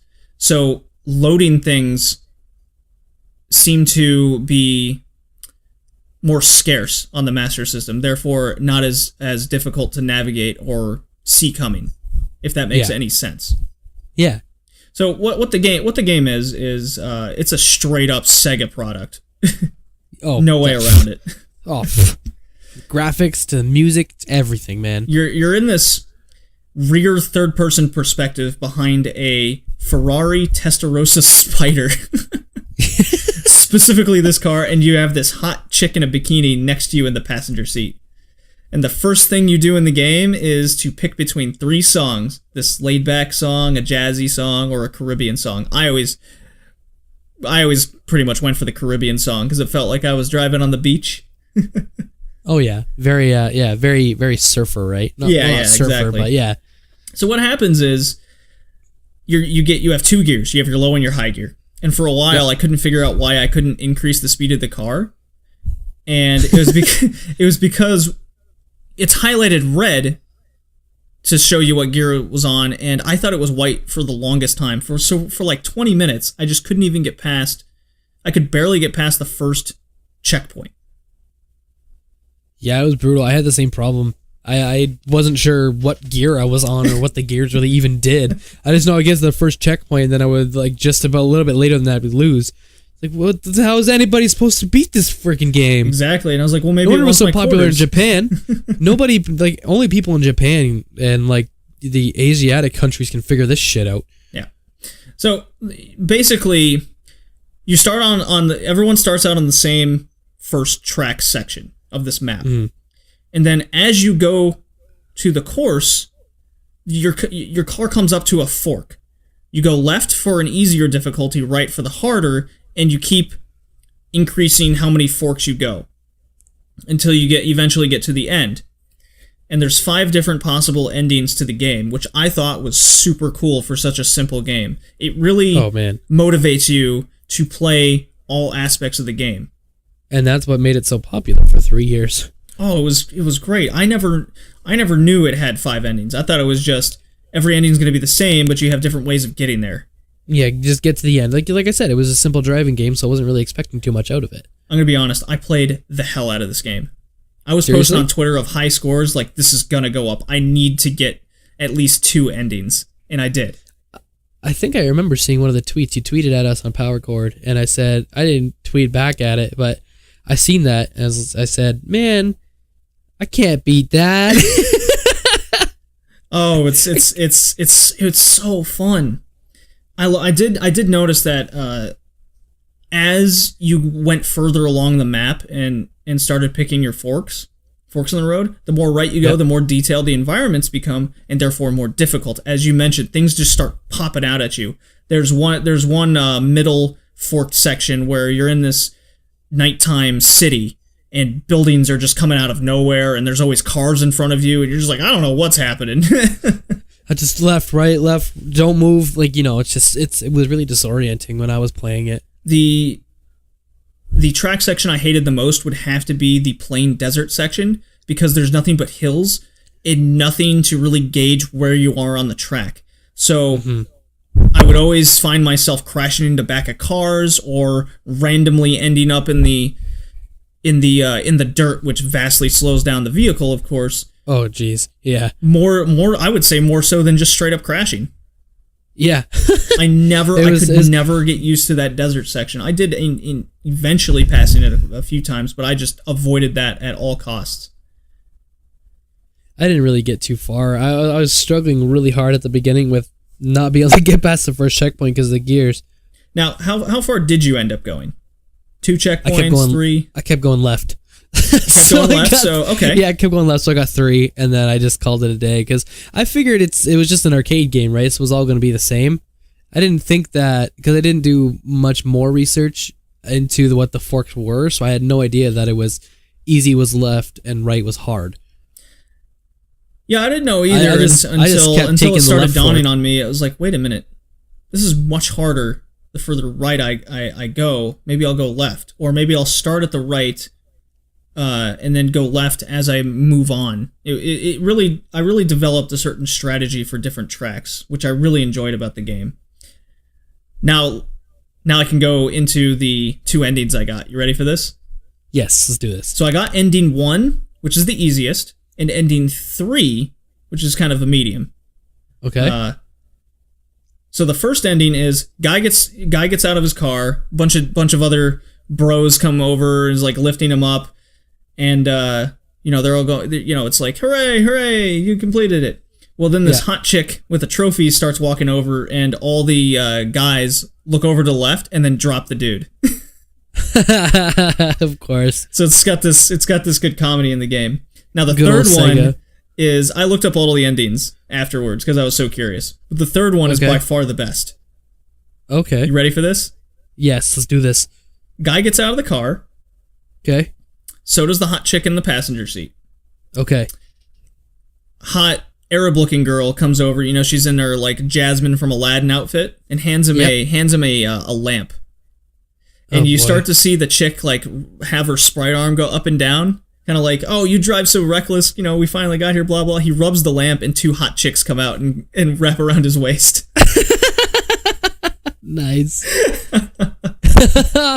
That's awesome. It's so good. It's so good. That is awesome. Yeah. So I do recommend at least looking up the endings to this game, because it's super simplistic, but it really gets the point across on what happened. It's very funny. So yeah, if you're down for a relaxing driving game, which can be pretty challenging, this is definitely the game for you. Oh, and the game's dirt cheap. It's because it's everywhere. Just like pick a system and get it. Man, I'm sure you could go to any Flash website and find this game. Oh, I wouldn't doubt it. Okay, Kevin. Hello. Outrun. What ending did you get? I tried to. Here's the thing. I got the weird, when you were going through all the ending things, right? I don't know. At least the ones I got. Yeah, I don't know what it is about the way I play this game. I always ended up with the ones you mentioned, the genie or the hot girl distracting all the guys. No matter what forks I took, I somehow ended up as like, son of a bitch, how do I do this? Like, you just kept going left at the end. I don't know why. I just kept doing it. And then like eventually that happened to me. I was like, all right, I'm about to get a pencil and trace the path I want to do. And I mean, obviously I'm not going to do that. I'm playing a game. But I didn't do Master System. I did Genesis. You played the Genesis. Well, I mean, this game has been ported a million times. It is, but I could not deal with that. Like, once you play on Genesis, it was hard to go back. You know? What was inherently different about the Genesis version that you found? Just a graphical upgrade. I mean, it runs a little smoother too. Honestly, I think it ran amazingly smooth on the Master System, but it almost seemed like it definitely wasn't made for the Master System, though. You know? Well, it was an arcade game. Yeah, but I mean, don't get me wrong. I love the game. I love it on every system it's on. I love the more modern versions of Outrun too. I was just like, I really just want to play this on Genesis. Like, So I cheated. I don't know. It's still a good version of the game. I have zero connection to the Master System personally. So that was the only reason. Like I was like, I'm going to cheat the system. But I did play it on Master System. Hear me, okay. My audience. It took some getting used to, just because so I played it on the Retron. I actually went out and found myself a copy, okay. And it wouldn't accept the Master System controller because reasons. So I had to play it with it's just a weird experience playing it with the Genesis controller. Yeah, I was about to say, most Master System games, you can plug a Genesis controller in. You can on a Master System, not on a Retron 5 or on a. Oh, so that's a shame. It wouldn't read it. So I'm I'm just sitting there playing with the Genesis controller in my hand, looking at the Master System graphics. I'm like, something about this is weird. Overall, I found a liking to the Master System version once it grew on me. Eventually, you start playing it over time, and you're you can't even tell the difference between the two. I know it sounds weird. Exactly, yeah. Would I tell you to play it on one version than the other? No. Honestly, I'd tell you, however you play Outrun, it's great.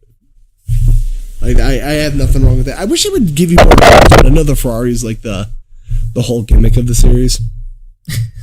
But, Did you ever play the sequel? Outrun 2? Because I think that came out on, the Xbox? So I have it, and I actually went and played a little bit of that. I played a little bit. Actually, when you said sequel, I thought you were going to say Outrunners. But no, there's 2006 Coast to Coast, or Outrun 2 Coast to Coast, and Outrun 2006. I'm trying to get the 2006 version.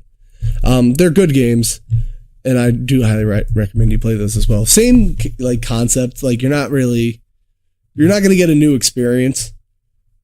Oh, okay. But it's a really pretty. If you want a real fun experience, on PS2, there's the Sega Classic Collection, I think it's called, and they They did 20 games on it or something. Yeah, so it's not just a collection of games. They actually went in and made Outrun polygonal. Oh, I know exactly which one you're talking about. Yeah, they have an updated Alien Syndrome, which we played in the first episode, and Golden Axe. Yeah, I know exactly what you're talking about now. That is definitely an experience. Yeah, it seems really weird since I've played most of the games on that disc now in its original format, so it's just whoa, this isn't the same. Why does Golden Axe have 3D models? Stop this. I do recommend playing that though. Everybody listening, go that way. Well, I personally have a soft spot for Outrun on the Master System. It was it's the oldest one. It's the original arcade port. I think it holds up extremely well even to the day. Even with the downside to the Master System D-pad. Yep. It's still so fun. I couldn't believe it. I can't tell you how many times I was so irritated with I'd come up over a hill, and because of that third person perspective of being behind the car, you can't see what's directly in front of you. Mm-hmm. So yeah, I'd come across over a hill and just bash right into the back of a car. Just immediately. I was like, well, no avoiding that. So I had to memorize that exact hill, knowing that a car would be there. Eventually, this whole game's pattern memorization. It really is, but on that particular, I think it's the third desert stage, basically in the middle of all the directions you can take, you have to basically count the hills as you go over them. You're like 1, 2, 3, fourth one's a car. Go to the right. I like Outrun. It's a ton of fun. I think if you own a Master System, if you own a Genesis, you have to have some sort of Outrun version. Or Outrunners. Totally for Outrunners. People don't play it off. Now, but really quickly before we carry on with this, there was only one real true sequel to this game. It was Turbo Outrun in 1989, which was another arcade game. Well, Sega loved their arcade ports. Oh, they couldn't get enough of it. That and high-speed platformers. Well, speaking of arcade ports and getting back into the quote-unquote retro modern era, if you could even call it that, is another Sega arcade port, this time on the Dreamcast, called Sega Rally 2 Championship. Oh boy. And released in 1999. 99? Yeah. Damn. This was around the release of the Dreamcast, and so now we have two games from the same year, and they look vastly different. Oh yeah. It's very apparent. Now, Sega Rally is, as it sounds, a strictly rally car racing game. Mm-hmm.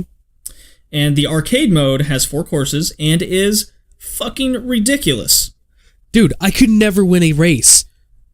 I could beat the first one and then get maybe a minute into the second course and done every time. I've never won a race in all my time playing this game. I played it for a bit for the podcast, and I was like, you know what? I'm gonna go in. I'm gonna win at least one. Could not do it. The game it's tough, man. Like, it's actually a hard racing game. It is. So if you're up for a challenge, this is the game for you. The arcade mode is balls hard. Oh yeah. I couldn't even have fun with it. I was like, I don't know how much better I could have raced on that course. I couldn't figure it out. I tried. Help.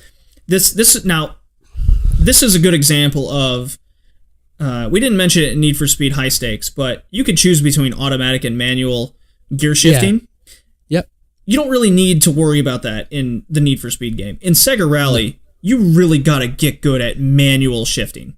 Oh yeah. Otherwise, you don't stand a snowball's chance at advancing in the game the way you want to. Now, not only was the gear changing hard, the game felt, I don't know about you, but it felt a little slippery to me. Aha! So, we might as well just dive right into the gameplay. Yeah, let's do it. Let's go. Oh. So, speaking of slippery, why is the game so hard to control via the analog stick compared to the D-pad on this sucker? I could not wrap my head around it, because it should be the other way around. You would think so. I think this is still around the time that the analog sticks weren't really being implemented too much. Like, they were still in development. If you really think about it, at this time, they weren't really all that popular. One of the first games, like, they had the DualShock on the PlayStation 1 and the 64 controller. But the 64, from the minimum amount of racing games that we played, just take Mario 64, very responsive. Yes, but 64 only had that. Like, they had Nintendo's different, okay? We can't compare Nintendo and Sega because one of them's here and one of them's not. Clearly, for these reasons. But Nintendo's development when it came to controllers has always been top-notch. So, like, when it come to the games to be responsive with the thumbstick, you would just expected that. Well, this was Sega's... I mean, it's its last console. They didn't really have an analog stick on the Saturn very much until much later. And even then, that was really odd. So, when the Dreamcast came out, that analog stick, I mean, the design of the controller didn't help by any means. But that analog stick was just ridiculous. The car felt loose, no control, but when you started trying to control the car with the D-pad, it almost seemed like it was sticking to the road all of a sudden. I could not wrap my head around it. It was baffling to me. It was either too slippery or it was too much, you know? Now, you can change the controls to your liking, which I went through a number of options. I preferred the gear shift. I tried the gear shifts on its regular standard, which was A to change down and B to change up. Mm-hmm. I changed it. I could have this backwards. I ended up having the gear shifts on the triggers for more control, with just A to accelerate. Now, the downside of that is you have much harder time controlling your speed using the button, but you have more gear shift control. So it's really based on what you want. Do you want speed control or gear shift control? Yeah. Which in the long run, it didn't matter anyway, because there's no way people could have ever won races in this game. Not in the arcade mode. There's one other mode in the game, and there's also no multiplayer. I couldn't figure that out. Man, I think racing games back then just had a prejudice against playing together. It was really odd. We saw it in F-Zero. We've seen it in now Sega Rally 2. There's a 10-year championship mode. So first of all, who wants to play a 10-year season? Yeah. I play Rocket League, and it's a struggle to play like an 8-game season. So this is nonsense. I think they made it that way on purpose to extend the life of the game. Yep. Which is totally fine. There's just not enough courses for this game. Sure, you play each course differently based on environment type, and there is this algorithm built into the game where it almost feels like they're adding different obstacles on the course, so you adjust your car to set obstacles, such as, now half the course is covered in mud, so you have to change to a kind of a front mud tire and back concrete tire. Actually, I'm really happy you said that, because this was the first game actually of its time to have adverse effects on the different surfaces you drive on.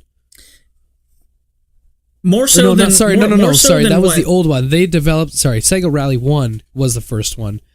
They really developed more on Sega Rally because it was such a good factor in that game. That's so like these guys were the pioneers of different surfaces and how you drive on them. Yeah, and there was some rally games that came out on the PlayStation, but it really based on my experience and my memory, that the environments didn't seem to be reactive enough.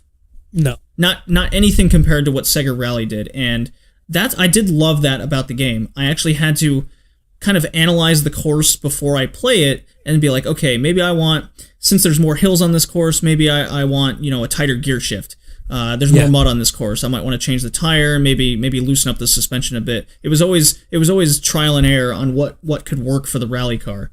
Now that's what Sega really tried to do. Yes, they had a 10-year system. I don't really think that's the greatest thing. And you said they had a lack of selection for tracks, but because they constantly put these different dynamics on the tracks, that's what made the game feel quote unquote alive when it come to doing the different races. So I can't really blame it for that, but still, it's 10 years, man. It's pretty wild. Now probably the key of any rally car racing is your co-pilot. The one giving you heads up on the next turn, what it's like, maybe a part of the course that's coming up, and at first I would never listen to it. I'd just be like, oh, there's a left turn coming up, all right.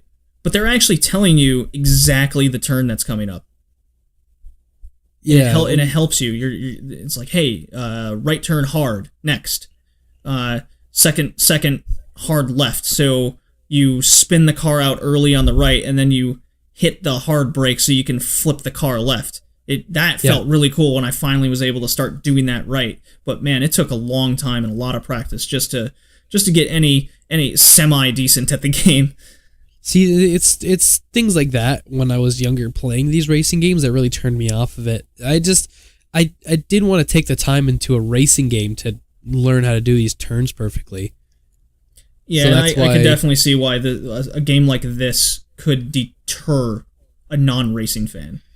Not like what Outrun would do, where it's just pick up and play and have fun. Yeah.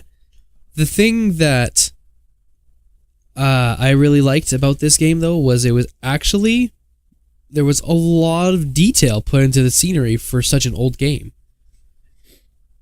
That move. For a racing game at the time, there was a lot of detail put into it. Well, compared to what we saw in Need for Speed High Stakes, absolutely.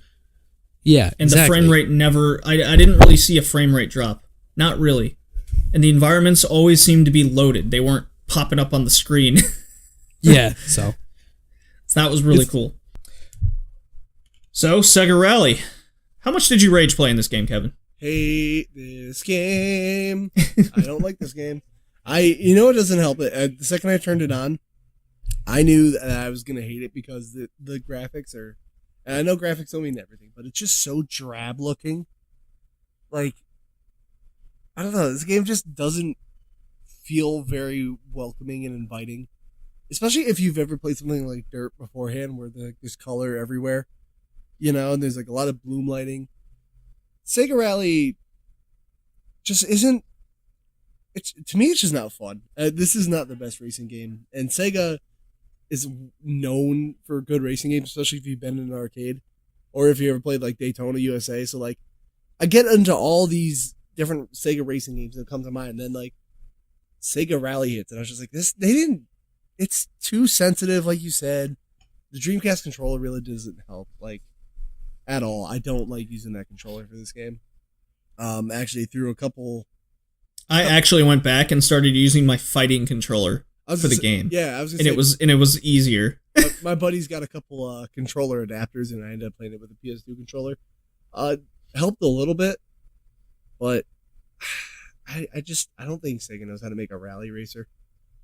Honestly, they tried to. I definitely have a very much different opinion. I was extremely disappointed. I mentioned how impossible the arcade mode in this game. Mm-hmm. That was the most disappointing. But that 10-year championship mode, it just blows my mind. I mean, that's fun. 7 different environments. Are you kidding me? That is fun. But I was just like, I just feel like there's better rally games than this one. I mean, it's another game that we mentioned this with F-Zero. It's another racing game that suffers from the fact that there's no multiplayer. Or was there? I want to say no. I don't think there was. But that's such a killer for a racing game because, like, if there's any things that should be co-op or at least have some two-player element, beat 'em ups, fighting games, racing games. It's like a quintessential thing. Yeah, it's tough. We'll get into it, but Sega Rally. I'm a big fan of the arcade game. I've played those. The fact that the arcade mode is feels like it's so broken in this game, I'm pissed off at. But again, that 10-year championship mode, I could just go through it again, but I won't. It takes way too much time at it. Like, out of my day, I don't think I could do that. It's a long race.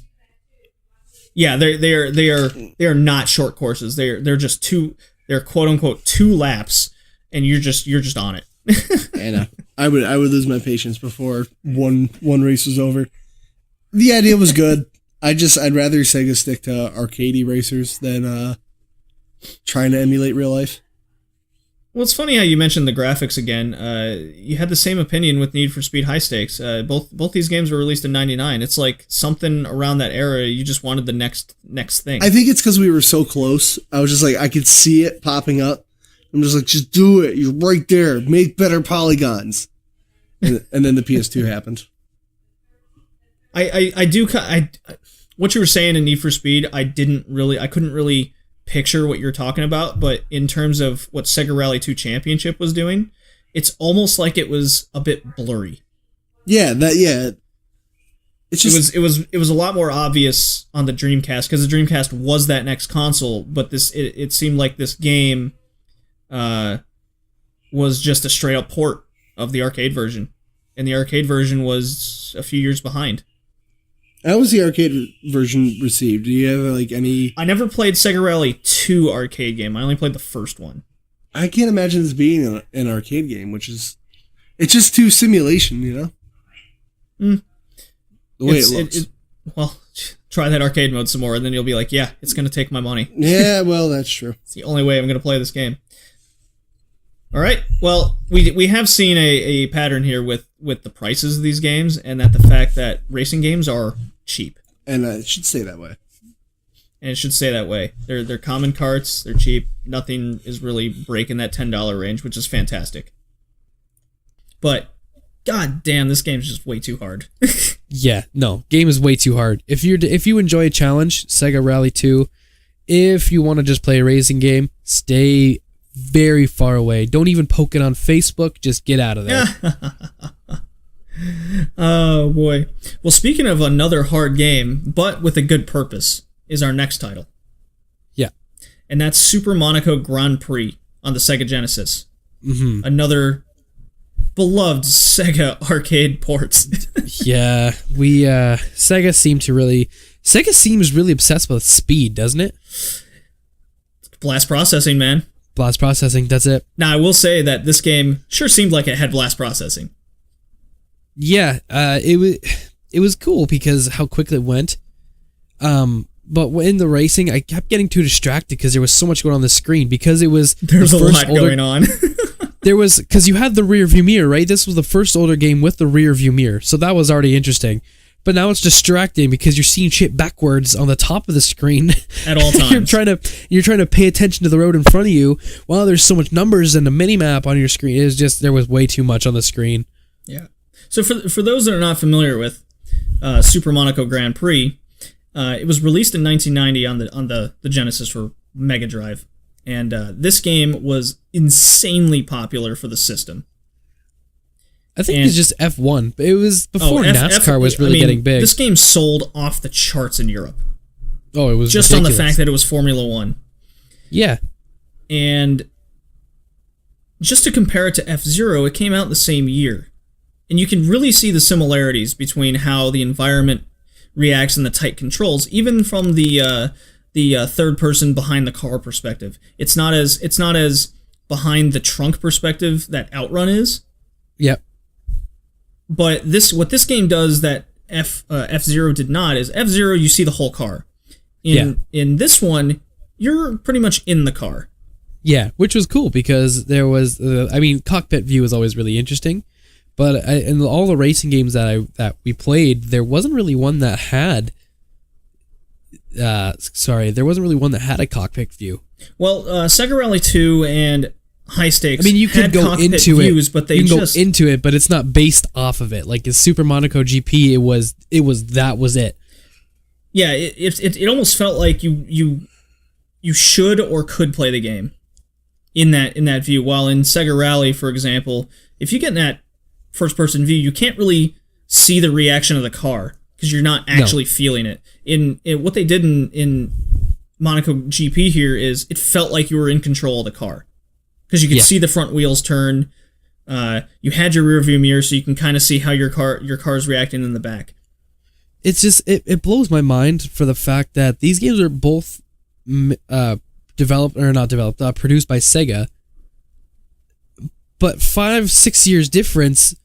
Super Monaco GP was already better than Sega Rally, or 10 years, 10-year difference, and one game was incrementally better than the other. It's like they downgraded when they went through making these games. It's almost like they tried too hard for realism. Yeah. And unfortunately, Gran Turismo beat them to the punch. Oh, big time. Big. So, I'm going to... What did you think of the title screen? Best title screen ever? Best title screen would rate... Just get the game just for the title screen. Don't even play it. Just turn the game on, leave it. That's your... You don't need anyone. Did you remember the show Baywatch in the 90s? See, I never watched it, but I know what you're talking about. Oh my god. As soon as I booted up the game, I'm like, hello, Pamela Anderson. Do I even need to play this game anymore? No, you honestly just turn it on and you leave it. I'm sure that's I can just imagine all the parents just taking this away from their preteen kids. Man, that is why it sold so well in Europe. The gameplay was average at best, but no internet porn, but damn, I have Super Monaco GP and the hot chick in the bathing suit on the title. That's it. Don't eat it. You can put Dad's Playboys away for the night. Oh, okay. That aside, it had to be mentioned. You couldn't not say it. No, man. This is another case of the arcade mode being fucking impossible. For real, what is with Sega making these impossible games? It's almost like they just go, hey, we have an actual arcade. You don't want to play that at home. Yeah, no. How about this? You go to your arcade, make sure you bring a garbage bag full of quarters, and then try to beat this game. Oh. You go through your garbage bag and then you still would not pass the first fucking level. Oh man! This is how my arcade mode went, and I even played it on the YouTube channel. And we tried this game's really hard for some reason because we didn't do the actual World Championship mode. We just went straight arcade mode to see how we would do for 20 minutes, and it went as follows: hey, pick one of 3 transmission types. Doesn't matter, just pick one. You'll figure it out in a second. Then you go through a qualifying race that you might place 12th in. Yeah. Actually, I don't remember if it was the arcade or the Genesis where it had 4 more racers if you came in last. Yeah, they would put you in 16th. Well, that's a standard F1 racing number. Oh yeah, is 16 racers. The other thing generally, too, the last 4 will just be cut out of the race.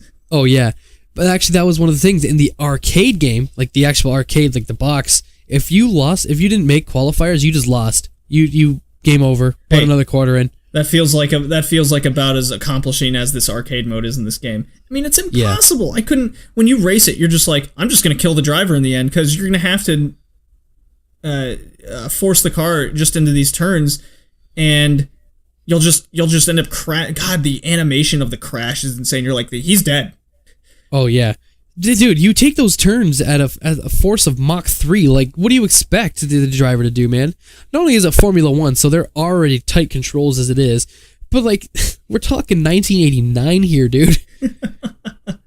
Oh, boy.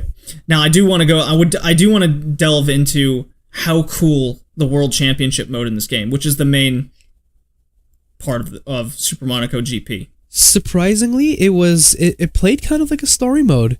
I was really interested in the fact that you can pick a rival, and if you kept losing, he just took your spot on your team. Oh, it's so good you bring that up. The goal is to win the 1989 Formula 1 season. So first of all, if you're a Formula 1 fan, why don't you have this game already? Yeah. In some form or fashion. And the 1989 season, Formula 1 season, is one of the best. And there's... What's happened in this championship mode is your whole goal is to win it, but as you said, you name your rivals, and once you beat them twice, you take their spot on the team. So that is the game's way of saying this is how you earn a faster, better car and more points to advance in the season. Really cool. I've never experienced another racing game quite like it. Especially this game that came out in 1989, 1990. I've tried playing modern Formula 1 games, and this was still more interesting than those. Oh yeah, and it made you feel like you had control over something that's happening behind the scenes. It gave you something to think about other than just go and race and then go and race and go and race. Oh yeah, and the fact is you learn, like, you could look up who the best drivers were in 1989, and basically you got to be careful about who you're picking to be your rival first or second or third. You don't want to play the game's version of Alain Prost with your shitty 14th place car all the time. You're never going to win that battle. No. And then you get kicked off your team because you lost to him twice. Right, and then it's game over. So you're like, okay, don't battle that French guy who's clearly not Alain Prost or Alain Prost, however you want to pronounce it. It's clearly him. The game didn't have the licensing to have the actual tracks named or the real names or even the right manufacturer names. But you know this is McLaren. You know this is I don't think Lotus was in the game. They didn't use but Ford. They didn't use Ford. They used Forb. Yeah, Ford. Come on, it's Ford. Go.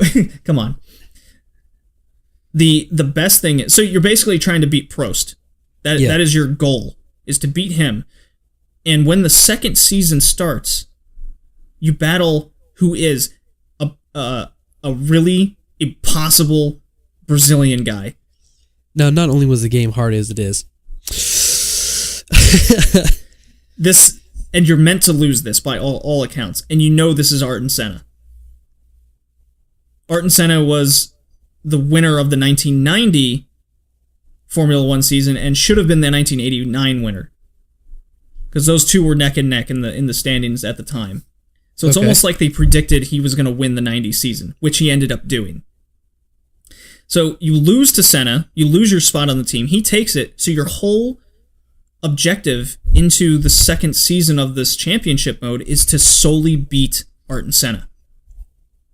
And that's really cool. It's like you said, it develops a story mode in a racing game. And I felt entranced. I was like, I am going to beat this motherfucker if it's the last thing I do. it's a very convoluted, like, idea to put into a racing game. Of all genres of game, you could have put it in a story, in a racing game, an arcade racing game at that. Oh, I absolutely love it. I'm very sad I haven't discovered this game until fairly recently as well. Even the courses, there's 16 courses, and it mimics the 89 season. I mean, I fell in love with Formula 1 living in Germany. I really got into it. So I never played this growing up. It was never even on my radar. And then coming back, I was like, hey, I have a Genesis. Maybe I should get a Formula One game. Super Monaco Grand Prix seems to be pretty good. I'll try it out. And then I played it for the podcast. Finally, I was like, holy shit. This game is more deep. It's addictive. And the fact that they put in a mechanic that you could actually run the rivals off the road, you don't have to win. Because you're just like, fuck him, I'm taking your spot. Yeah, this is my team now. So bitch. it's not a simulation. It's arcade, and it just does it so well. Yeah, for a game as old as it is, it's got a lot of merit points. It's a lot better than a lot of the racing games that have come out in the past 10 years. That's for damn sure. Oh, I am in love with this game. And no, I did not beat Art and Senna. I know, it's okay. It's okay. The game was hard, man. It was hard, but it was fun. It's just, for me, I didn't play it too long because the rearview mirror actually just, it was too disorienting. So that was Super Monaco Grand Prix. Kevin, how far did you even get in this game? Couple races, honestly. It's hard, isn't it? It's stupid hard. I mean, it's the Genesis, so there's not really a saving, option. So you can only play a couple times. It's like, forget it, I'm going to go play something else. And then I come back and be like, well, here we are again. Now, did you actually try the World Championship mode, or were you just trying to beat the arcade mode? No, I did a little bit of both. I knew I wasn't going to beat the World Championship in the time I had. So I ended up diverting more to the arcade mode than I did. And man, it is in arcade mode. It's, you could tell, that's one of those games where you could definitely tell it's meant to suck your quarters. And I don't know how anybody, like, you must put in a solid $2 to even get anywhere in it. If you're lucky enough.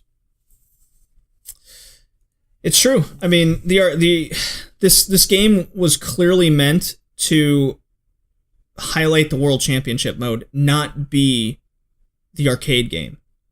Yeah. It was good. I think saying that the arcade game is there was strictly to get people to buy the home version. And this World Championship mode is just super addicting. If you, of course, that you have to be into racing games. Mm-hmm. I mean, this is why it's one of the premier racing titles of the time. See, I like that when you get to choose a character. I don't know Formula One too well, where if those guys are real, but I did like that. Like, at least you have some kind of personality attached to the guy you're racing, Oh yeah, exactly. You pretend it's you, and you're trying to take these real life Formula One drivers off. Now, Super Monaco Grand Prix didn't have any sort of license. That's what you're wondering. That's why all the courses have different names. That's why all the drivers have different names. That's why all the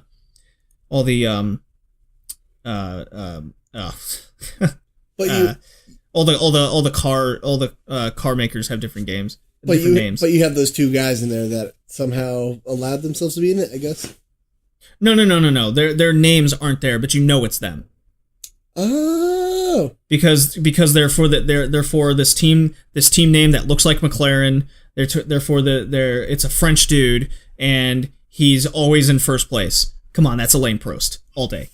Yeah, all right, that's fair. Yeah, I don't know Formula One back in. I really didn't even know the sport was that big, to be honest with you. But apparently in Europe, it's like kicking ass. Oh, when I was living in Germany, a lot of my friends still had their Sega Genesis, and they had this game, and they were just obsessed with it. Now this does 2-player, no? This does not. It does not have 2-player. What is with these racing games and no 2-player? Well, they put so much. They put a lot development of into. The graphics were really good. They put so much development into this World Championship mode that there's just no room for a 2-player. So in this particular case, I think in this particular case, it made sense. And there's other Formula One games on the Genesis with 2-player options. I would rather have seen a 2-player mode, to be honest with you. I would have taken a graphical hit. But it wouldn't have been a graphical hit. It would have been the World Championship mode hit, because that takes a lot of the Think memory. about how much space you have to waste in that rearview mirror. I get it's important, but like that's 2 video screens you essentially have to like worry about, you know? Not really. I thought it was pretty small. All you do is see the lights coming up. It's small. Well, you see like other people behind you. I mean, like, I don't know. I feel like if that got caught out or maybe into a button, somehow they could have fit like some kind of 2-player mode. But I'm not a programmer. Yeah, I'm not either. But I really enjoyed this game. Overall, it's still good. Yeah. I can't wait to get my ass kicked by Art and Senna some more. If only there was a 2-player mode. I was able to beat the whole first season, but no way I was able to defend the title. It was impossible. I'm not good enough yet. Well, you just keep practicing. I believe in you. I do want a pinup of that Baywatch bathing suit chick from the front cover. That sweet JPEG. Oh, 90s bathing suits. I need them. The really thin but high-angled crotch lines. Yes. Kelly Kapowski. Oh, man. If they put Kelly Kapowski on the cover, actually, this game probably would have sold better. So out of all these games we played, what was your favorite? It's tough because I shit on it, but F-Zero. Because I really just wanted to have a 2-player mode. It's like right there to being like one of my favorite races of all time. And I was just like, why can't you be 2-player? You're so close. So close. Excite Bike's letter F though. Okay. It's interesting how it turned out that most of the games we picked for the podcast here were racing games without 2-player options. Yeah, who planned that? Well, ha ha ha. I sense a conspiracy. It's not a conspiracy, it's photosynthesis. Get over it. I smell photosynthesis. Brought to you by David's Tea. We use photosynthesis to make tea. Oh boy. So, just to run down the list one more time of the games we played. How about that? Okay. Sounds good, yeah.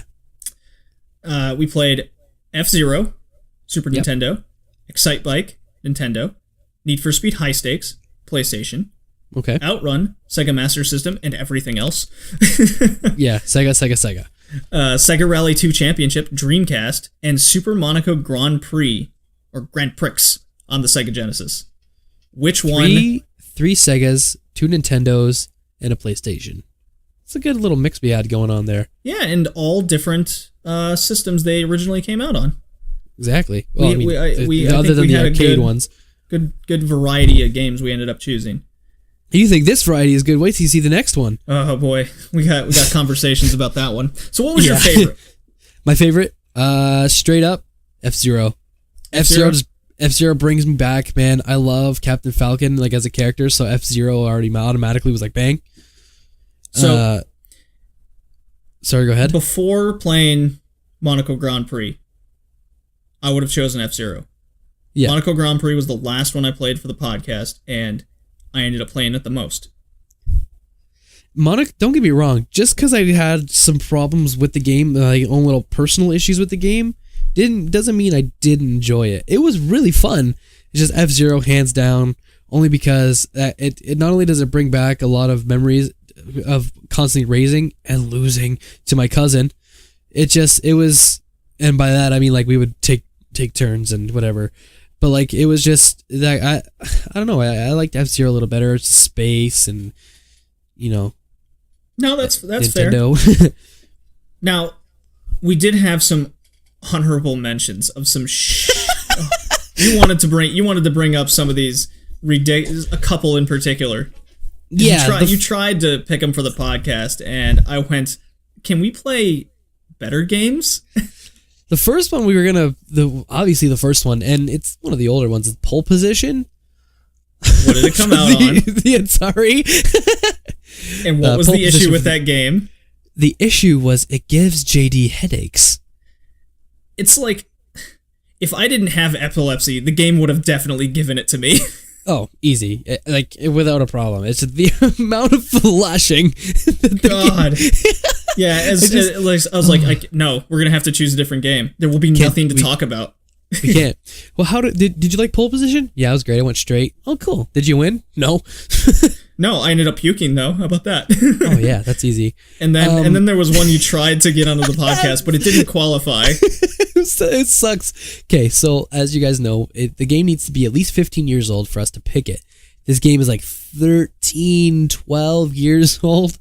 Okay, came out for the Xbox 360. Game was called Pocket Bike Racer. That sounds pretty fine, right? Yeah, title's okay. Until you see the box art, the game was sponsored by Burger King. It's a Burger King pocket bike racing game, and I wanted to do it so bad. Oh boy. Well, if we're doing shitty mentions of racing games, there's one I have to bring up. What's up? Because PNG, Punk Nostalgia Gamer here, local Toronto guy. It's like his thing to bring up this game all the time. It's called Billy the Wizard, and it's on the Nintendo Wii. Okay. It is a racing game that's basically Harry Potter with none of the licenses. And this game is the most broken racing game I've ever played in my life. Even more so than Diddy Kong Racing? Diddy Kong Racing, you can win a race. That's true. In Billy the Wizard, not only is the game mechanic broken as all sin, you're on a broomstick, you have to use the motion controls, and you can't advance in the quote-unquote story mode without placing first. Oh my god. Screw that. I played for an hour to get second place, and I was like, oh, I did it. And then it goes, game over, basically. You have to get first place to advance. I was like, no one in their right mind is going to get good enough at this game, as broken as it is, to play it. I was so infuriated. He's got it up on his YouTube channel of me being just fuming at this nasty piece of thing. One of his friends gave me a copy, and I go, I don't want it. Here you go. It's like, you paid way too much money for that. If it wasn't free, I would burn it right now. I'm sure you would rather play pole position face first onto that fat CRT.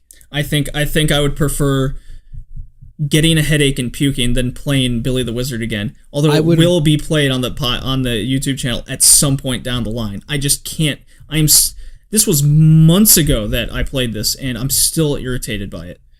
Man, Pocket Bike Racer was something else, man. That actually would be fun because of the whole Burger King aspect. I had it. It was interesting. That's why I brought it up, because I used to have it when I had a 360, and it was so stupid. It was so bad. The game control. You thought freaking Sega Rally 2 controlled horribly. Oh my god, this game. I can't even, dude. Oh boy. It was awful. I'd rather play Star Fox Adventures again.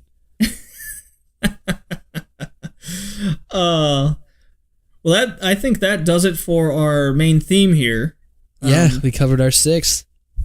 We got our retro evolution of racing games topic to go for, and we'll go through the times and end with Forza versus Gran Turismo, and that'll move us on. So let's take a break, refresh our drinks, of course. Oh yeah, yeah. And let's talk about the evolution of racing. Yes.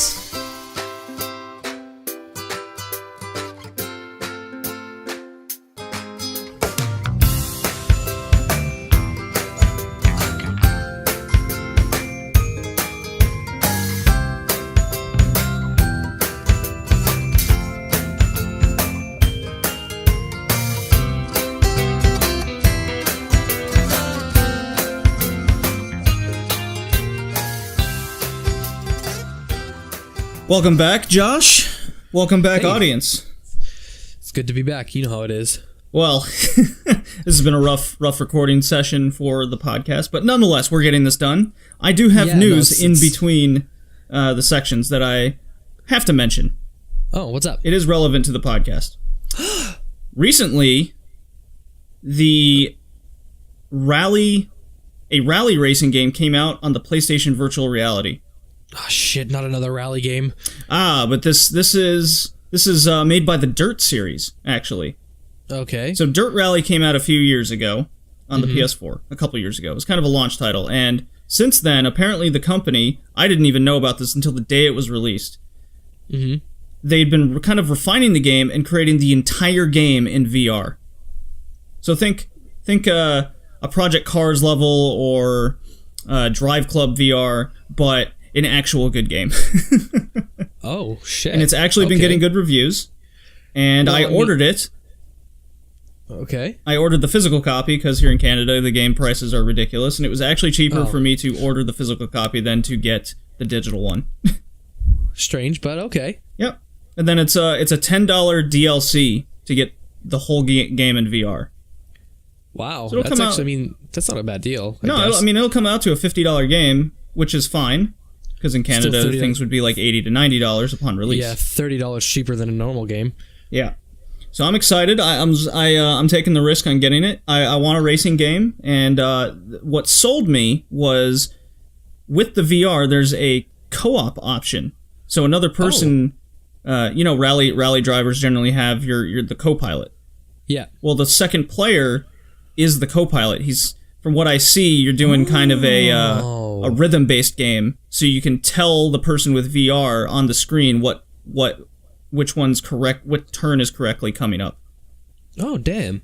That's awesome. So I think it'd be a great little let's play, a great experience, because I've always questioned why more multiplayer games for VR hasn't come out, doing something along the lines of this, and it sounded like it was worth the risk to get the game. My what I think, and it's probably not even right, is the reason that the VR games aren't really coming out for these systems is because not a lot of people have the VR, so it's not really a huge market yet. The VR themselves are so expensive, like the actual VRs. I'm not talking about those little things with magnifying glasses that you attach your phone to. I don't even know what that's okay, let's not get into that. But the actual VRs, like the Oculus Rift, the PSVR, the Samsung VR, all those things are really, really expensive. They're like the cost of another PS4. People don't just have that money to throw around, right? So my thing is, there might not just be a market for it yet. I think the market's there.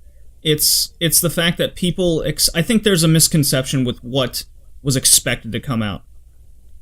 And what I mean by that is the games themselves... I mean, we didn't get the PS3 before we went through, the Super Nintendo. Mm-hmm. And that's my experience in seeing in VR right now. There's a game called Proton Pulse that came out for VR. It's essentially the game Arkanoid from way back in the day, but now it's in VR. Huh. So we're gonna have to get games like that before we get the Skyrim level type of game. The fact that Resident Evil 7 came out in VR, I'm very surprised. But again, even in that game, you have to click a button to turn, as opposed to you're standing up in a room and turning. Yeah, I don't think we're ever going to come out with fully immersive VR for the longest time. Actually, I've said this in the terms of VR. I've said this before, and I will stand by it. If they ever come out with a VR that has to have a Neuralink, I am not going to play it. I watched Sword Art Online, okay? I know how this bullshit goes down. I am not falling for this shit, okay? I don't care how good the game is. Would you do it if porn was at that level? Porn? Dude, I don't need... I'll go back to magazines, okay? I don't need this stuff. I was really hoping for the... Well, I might take that risk. I was really hoping for that answer. No, man, I can't... If anything has to tap into my brain or anything, take control over my body, no thanks. Like I said, I've watched Sword Art Online. I know how this shit goes. You die in the game, we die in real life. No, thank you. No, thank you. So realistically, VR is something I am looking forward to getting eventually. It's just like I had said, the price is it's costly, man. That's why not a lot of people have it, which is why the select few that do have it, everyone's like, oh man, I want to come over and try it. Right? Yeah, I mean, my buddy and I just played this past weekend, nothing but VR games, and he had a blast. He just goes, man, I just can't afford it. I go, it's okay. You live close by, just come over. Yeah, no, absolutely. It's just, doesn't it make you dizzy after a while? Everyone experiences it differently. Okay. See, I've never actually played a VR console, so I have no idea. I would love to. If anything, if I were to ever get a VR console, look at me go. If I were to ever get a VR headset, one of the first things I would do is I would actually replay, and I know this is going to scare the shit out of me, Emily Wants to Play. Well, the Oculus will run you a good grand, but anyways, We're getting off topic here. Yeah, let's get back on this shit here. The point is, I wanted to bring up since we're doing racing games, I just got a racing game for VR and I can't wait to play it. Who knows when I'll get it? When it'll come in the mail? A VR racing game is extremely exciting, only because you can just seeing that and what we talked about in the podcast before really shows you how far that racing games themselves has come. Not just games themselves, because we all know gaming has evolved really well, but racing games themselves. It's really amazing to see them go from something like Pole Position, where it's a 2D, or F-Zero, how it's got the, I don't remember what the hell it was called. It's got two colors on the screen. You have a wheel. Yeah, basically. On the not arcade even a cabinet. wheel. Like, yeah, not even an arcade cabinet. Like, we're talking about like NES Pole Position, not even Pole Position. Let's just say any basic driving game where you're a freaking block.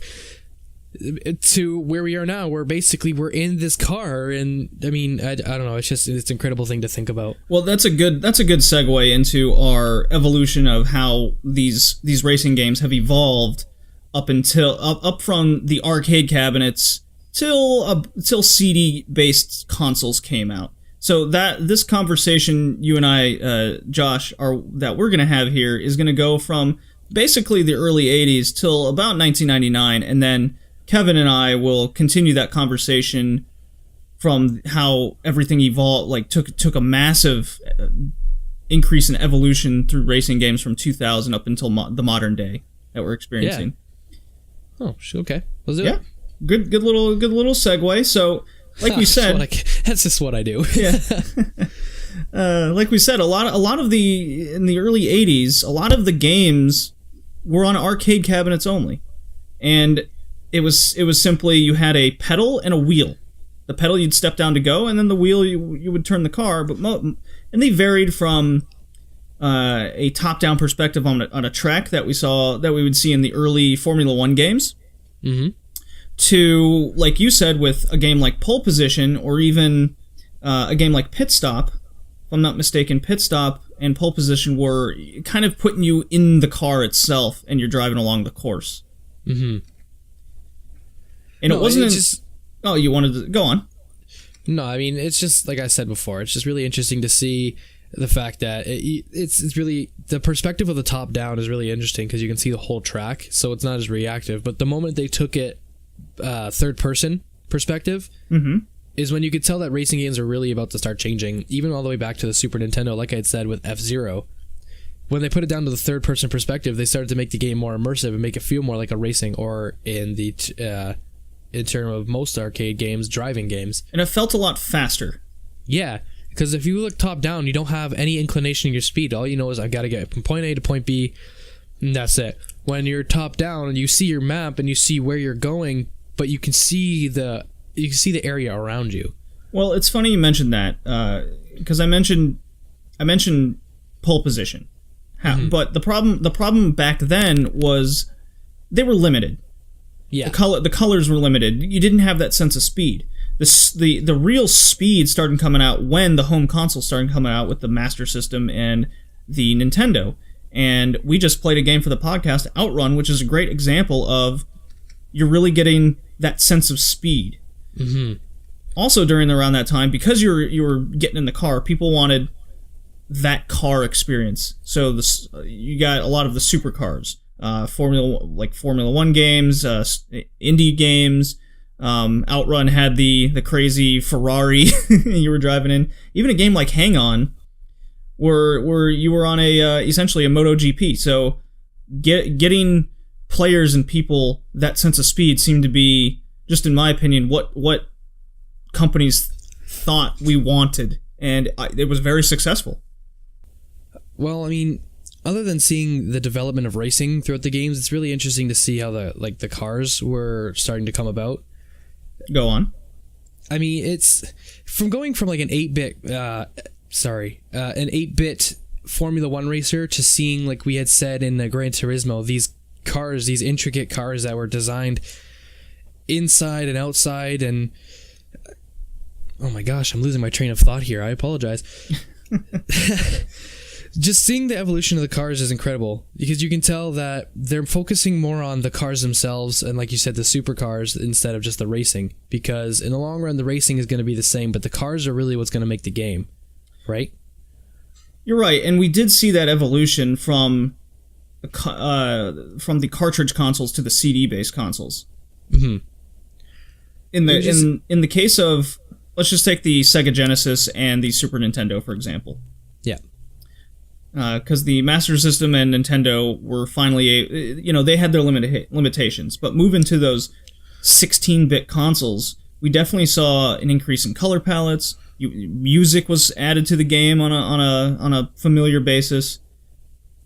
It was just familiarizing people with, hey, the arcade system is coming home. Now it still wasn't quite there, but damn, it got close, if I must say. We also started seeing a bigger variety in the games, I feel, because the consoles were able to do more. For example, Super Off-Road came out in 1989. No longer were we just on basic racetracks and just trying to go fast. Now you can go off-road in different wild cases of nitro boost and upgrades that you can use to your car. I mean, we saw a crazy system in a Formula One Grand Prix earlier, the Super Monaco game. Mm-hmm. Just things were added. It wasn't just racing on one track anymore. Yeah, like that. I'm not gonna get over the fact that rearview mirror, man.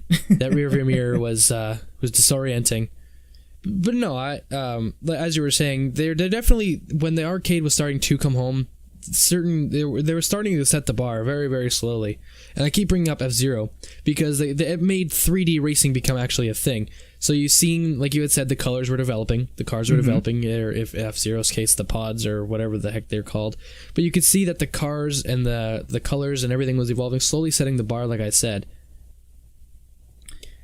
It just slowly became a standard, because then we started getting things like car damage, different driving on different terrains affected your cars, sharper turns, more aggressive AIs to race against, or even, as you had said, free roam. Because now we have games like, if it's not just a racing game, I'm going to branch off and say even games like Grand Theft Auto. They're based mostly on driving, but you can go anywhere you want. Oh, yeah, you're absolutely right. It wasn't. You weren't just limited to a track. The whole world was your track. Oh, even Driver. I just remember Driver. It was a game like that. It wasn't just a racing/driving game. You actually had objectives to do outside of just driving the car. Yeah, I was gonna bring up Driver later because actually that's a good segue. Because actually, look at you. You're on the mark. I'm a pro. Oh man. So if we simply move on to the mid-90s when, say, the Sega CD came out. Mm-hmm. I want to mention the Turbo CD, but I'm not too familiar with the racing games that came out on it. Neither am I. I'm sorry, listeners, don't hurt us. Oh, I don't have a Turbo CD. That those suckers are, well, anyways. that was already taken care of. Oh boy, we as the game consumers started to see these franchises develop. Like you said, F-Zero started coming out more frequently. You had I want to bring up Road Rash. That's a great example of just the Genesis and people on bikes just punching each other. I mean, nothing wrong with that. You had Micro Machines come out. Remember Micro Machines in the 90s? Huge.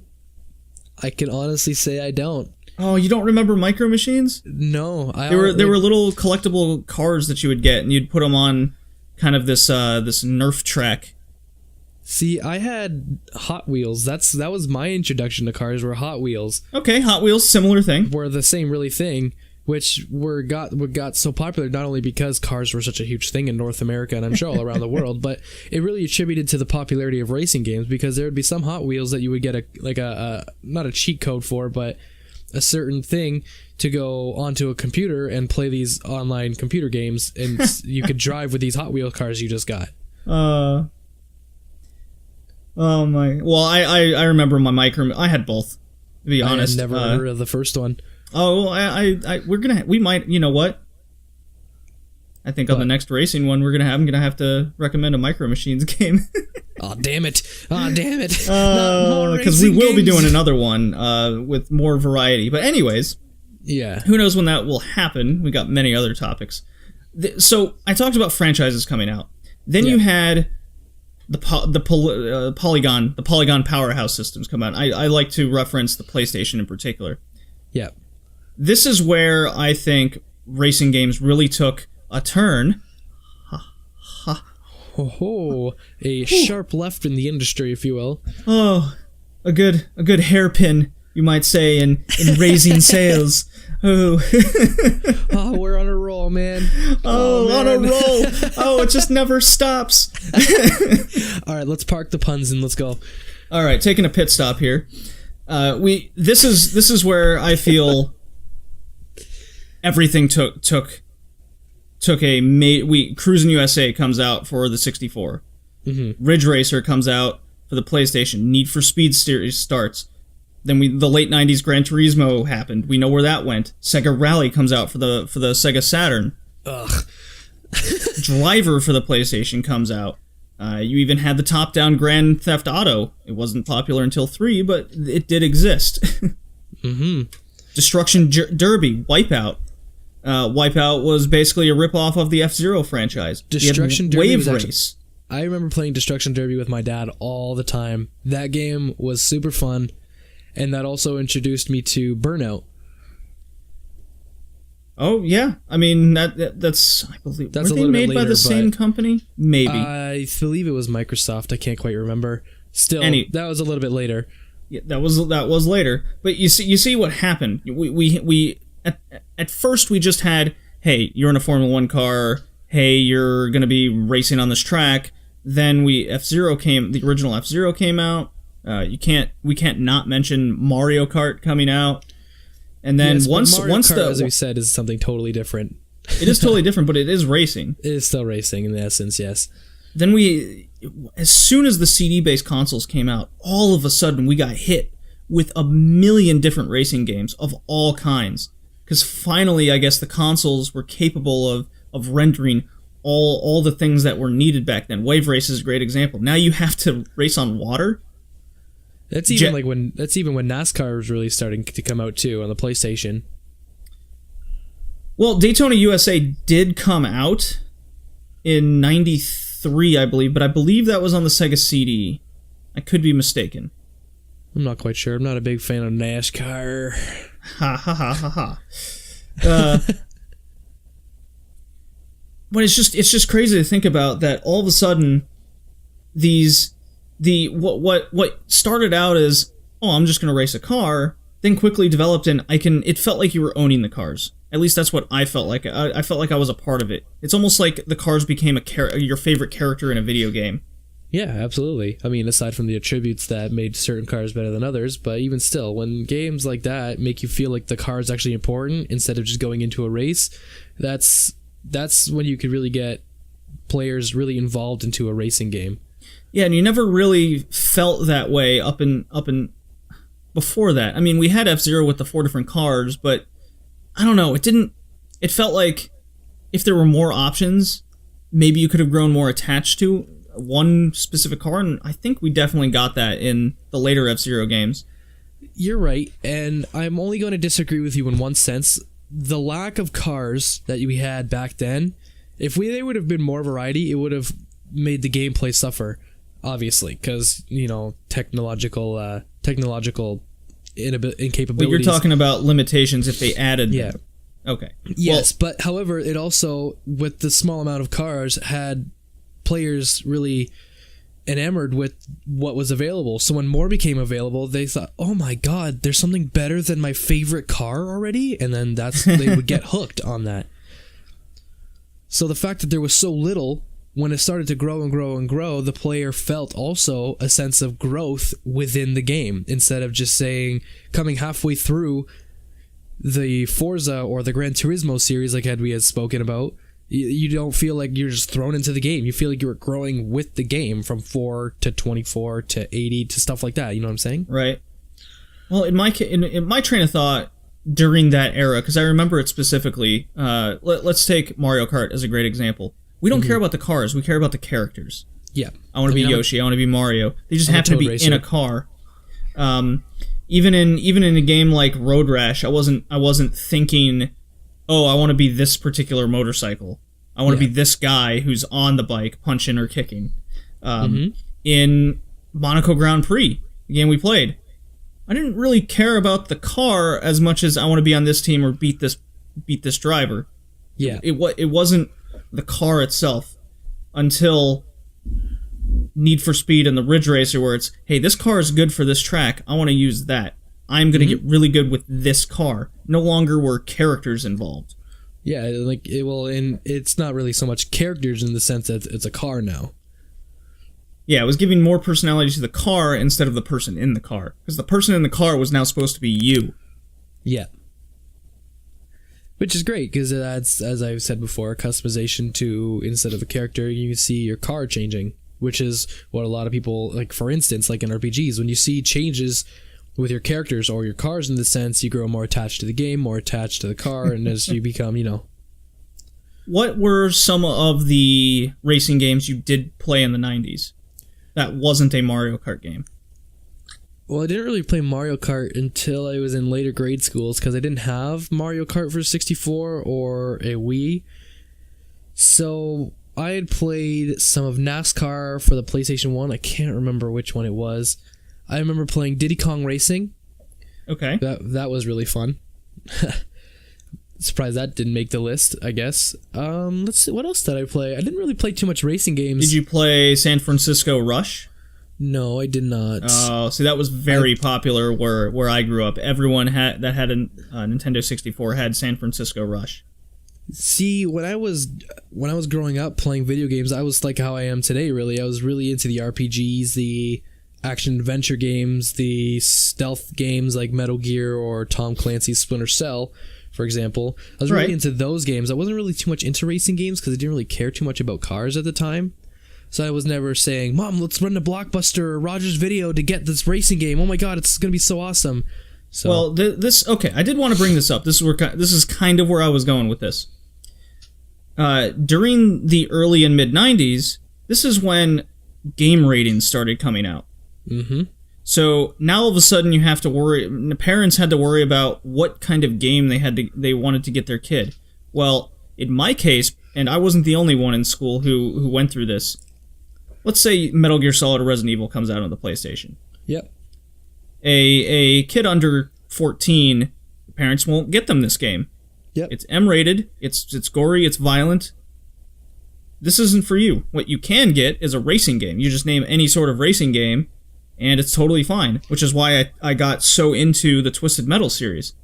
It's not racing, so to say, but it involves cars. Well, you can't have cars be violent, right? Yeah, for real. See, the thing was, thankfully, from my own experience, my mother was really cool about the ratings, so she didn't really care. She just said, as long as you can differentiate reality from a video game, I'll get you whatever game you want, as long as it's not like a porn game. Right? So she didn't care that Metal Gear was the first game I had ever played, as I had said before. So I never really played too many racing games, because if I seen a game, I said, oh, Mom, let's get this one. And she said, well, what about this racing game? I said, no, Mom, like, what do you think I am right now? Like, who do you think this is? You know who you're talking to? Actually, if anything, more than anything, my mom was a bigger racing gamer than I was. I remember all the time, I would not be allowed in the living room because she was playing these racing games. She could not afford to be distracted. She had to win these races. She was hooked.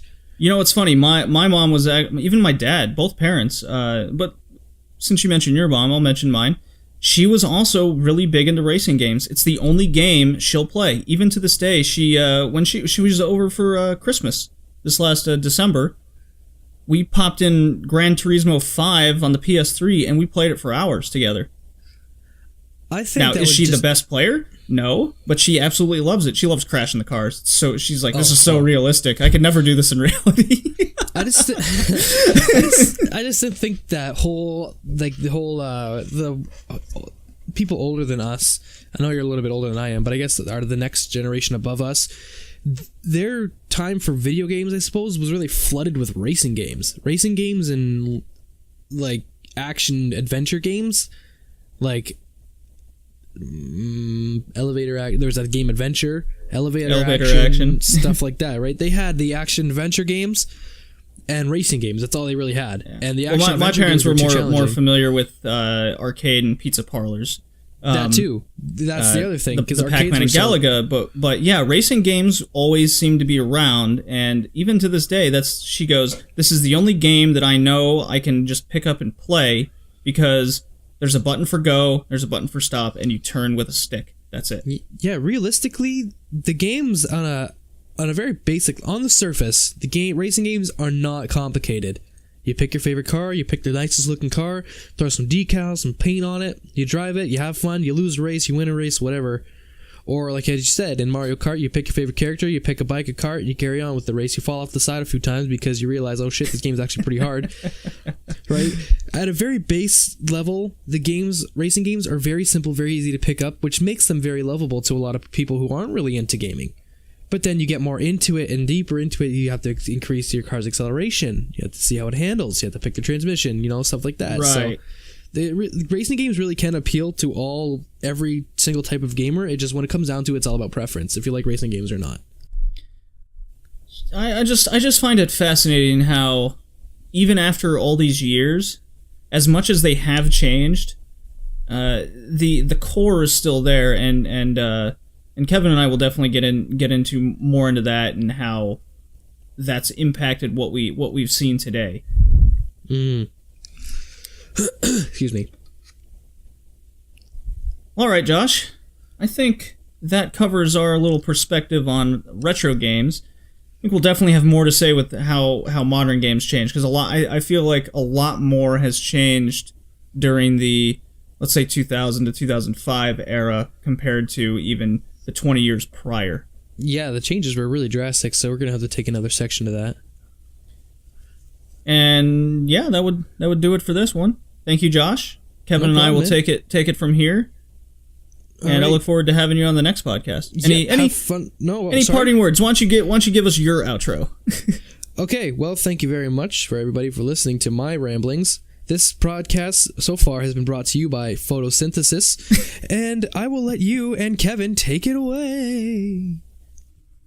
Well, Kevin, we're on to modern racing games and how we went. Josh and I went through how retro racing games were and what has happened since then. We even gave out some funny little shouts to some shitty racing games that have come out in recent years or in the past. Eminem's Kart Racer, shout out. But now we're on the modern ones. I don't know about you, but it almost seems like racing games since around that mid 2000s mark has faded away. They're definitely not as popular anymore. Everyone's more into the first person shooters now. Generations have passed. They want something more, and we just really haven't seen new grounds being broken on these racing titles. And we'll get into that a little bit more. It just seems like everything's real bare bones. You want your cars to look pretty, and that's about it. Well, that's a big part of modern racers, because a lot of the glamour is the cars and how pretty the light reflects off it, the scratches you get on them. Like, a lot of that does come from the modern graphics, and I feel like it actually helps the genre a lot. Well, some of the major franchises, we'll you know what, we will work our way up. Fair. How about that? We'll start. Well, I think it'd be almost better going by franchise at this point. Let's do it. So in the early 2000s, we had games like Project Gotham start coming out. Need for Speed took another turn for the better. Hey. When the PS3 came out, you had MotorStorm, and then there was the Dirt series. Then there was the long-standing ones that seemed to grow during the PS2, GameCube, Xbox era, and that was the Burnout and Midnight Club series. So let's talk about those games. Those are kind of the main titles to focus on for modern racing games. Those early 2000s, that really takes us all the way up until the last 3 to 5 years. And then you had you brought up a couple games actually that weren't so popular franchises, but maybe got overmasked by the I don't want to say saturation with all these different racing games, but I kind of think that's what happened, and that's Blur And then there was some Italian game you mentioned. DreamWorks Pixar Karts. That's right, it was Shrek on the cover. No, it was Auto Modelista. Auto Modelista. But if it was DreamWorks Karts, that would have been way better. And that's a Capcom title. Yes. And usually you don't associate Capcom with racing games, and this was actually their last dive into. Oh, they tried. So why don't we first dive into, I've mentioned the major franchises, but let's dive into your two games that seem to have been overlooked. Auto Modelista first on the chopping block. I assume, right? That's where we're going with this? Go for it. Sweet. Auto Modelista has one thing that really sells it, and I've said it, I think I said it last time I was on here, unless I just said it to you privately. If you want me to try your game, make cel-shaded graphics. No problem. I've never, ever seen a racing game with cel-shaded graphics, unless I can't think of one. But, like, the game's just so pretty. For a PS2 game, like, cel shading never goes away. You know, look at Borderlands and, like, Wind Waker and things like that. And it's a weird, just to see Capcom make a racing game. Because it's just one of those things that shouldn't happen. I've dabbled in this game. I haven't gone too in depth with it, but I was just like enamored by the graphics. It can be very slippery, which is one thing I think that kind of hurts the game. It has like a weird turning radius where it'll be going straight and not everything's fine, obviously, because you're not messing around. But it has this weird turning axis where it's like super tight to turn. And then you start turning way too far. You're like, oh crap. Like, it's, I want it to be such a better game than it is functionally. So maybe it suffers from the car feeling like it's always on ice. Kind of.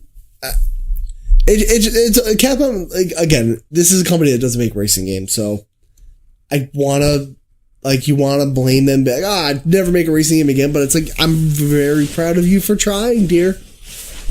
I wish they would make another one. If they made like an Auto Modelista 2, it would probably be the best racing game out there.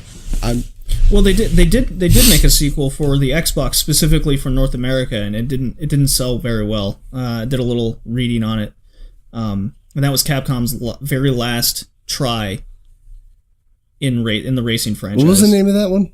Or genre? I don't know. Right. I just did basic. It's not worth looking up. Looky. No, I don't think it's worth it. But I will definitely look at Auto Modelista and get my own opinion on it. Mm-hmm. It did come out again post retro era, so even if we do another racing topic, it doesn't qualify. True. Maybe it can be something we can make a general topic about, like a special game of choice. It came out on all three systems, and we're gonna shoot back to last episode. It's more. So that might be something to look into. The other game you mentioned is Blur, and I have heard about this game. I did know one friend in college who got it, and he said it was pretty good. It's very good. Problem is, it came out on the same day as another racer that I don't know very well. Split Second, which Disney made, believe it or not. So Blur. That already sounds terrible. It's not bad, actually. But it came out the same day as another racing game, which is already weird. But the way this boils down into is Mario Kart with real cars. And it actually does that in the commercial for the game. It's like these Mario Kart-esque characters, and one character like goes to the gate, puts his hand on the fence like, man, I just want to drive those real cars. And it like cuts to like all those super fast muscle cars, like, and they're shooting missiles at each other. It's literally Mario Kart with real cars. And I wouldn't want it any other way, honestly. It's real fun to. So it's more along the line of your combat racer. It's a combat racer, but the focus is definitely on the racing. There's not a lot of weapons. You have like a couple basic missiles and like shield stuff, but like the focus is still on the racing and like jumping off ramps to take a little shortcut. You could totally ignore the power ups, and it's still just as fun a game. Interesting. I might have to look into this. I don't know if I like the whole idea of an actual simulation racing game with these elements, if that makes any sense. It almost seems like combat racers should be exclusively towards the more cartoonish. But the thing is, it's this weird hybrid that just works so well. I would tell you to get a copy, but it's a little hard to find for a modern game, at least. Okay. I hope it's around $30, I think. So the next group of titles is, they're not so much simulation. It's almost like they're trying something new, which speaks to why these games ended up becoming franchises of their own. And that would be along the line of the Project Gotham, Midnight Club, what Need for Speed became after the PS1 era. Because then you had Need for Speed Underground, Midnight Club, and Midnight Club was just a straight street racer. I personally got into it with Midnight Club 2. Europe really got into it with Midnight Club 3. When I was living over there, Midnight Club 3 was the thing to play. Dub edition. Dub edition. The only edition. Oh, boy. I like them all, but they kind of all blend together for me. Well, that's the thing. I mentioned the market becoming saturated with racing games. There's something about during the retro days, I guess development was taking longer. They wanted to make sure they did it right, the mechanics. And then when the PS2 era came out, it almost seemed like they were coming out every year. Well, they all use the same engine, it seemed like. There was 4 consoles at one time producing games. Yeah, they all seem to use the same engine. It's really wild. That I had a soft spot for Need for Speed as a kid, and then when the PS2 games started coming out, I'm like, this isn't what Need for Speed was for me. Therefore, I went to Midnight Club. It was a new franchise. It's like, this is a lot cooler. It had the whole street racing aspect. Awesome. It was new. Need for Speed trying to get into that just didn't appeal to me. Now, I know it appealed to a lot of people. Especially Underground 2, I think, was the one that sold the best. Hell yes. That's just off the top of my head, though. It's a wonderful game. Did you ever play Project Gotham? I just picked up my first one actually this weekend, and I want to pick it up. But just looking at the cover, no videos, no nothing, I couldn't tell you. If you put up 3 screenshots between Midnight Club, Project Gotham, and like the later Need for Speeds, I couldn't tell you what was what. Yeah, they all started kind of blending together. I can agree with that. In the case of Project Gotham, it was Xbox's first real dive into a racing game. And Xbox was, I'll admit it was a popular console, and people bought a racing game for it. And it sold really well. I mean, it came out with, I think, 3 sequels after that. Again, top of my head, not a big deal. But it was later replaced by a certain other franchise that Josh and I are going to delve into further, and that's the Forza franchise versus Gran Turismo franchise. That's a debate for people to go into. Well, that's what Josh and I are going to dive into once we're done with the modern. But Project Gotham really just seemed to not have anything unique about it. It just had the name. They tried to put. I thought it was too basic. They tried to put in some elements that just didn't seem to work out. They fixed a lot of the driving mechanics and the graphics in the second game, and it sold a little better. But ultimately, when Forza came out, it just did everything Project Gotham wanted to do. It's a good game. I'm not gonna lie, but the thing is, it's good in a generic sense. You know, like there's nothing inherently wrong about it, but like you said, there's nothing special. So right. It's just there. That's why I never really looked into getting it. I saw one at a thrift store the other day. I was like, well, I guess this is my time. It's $1.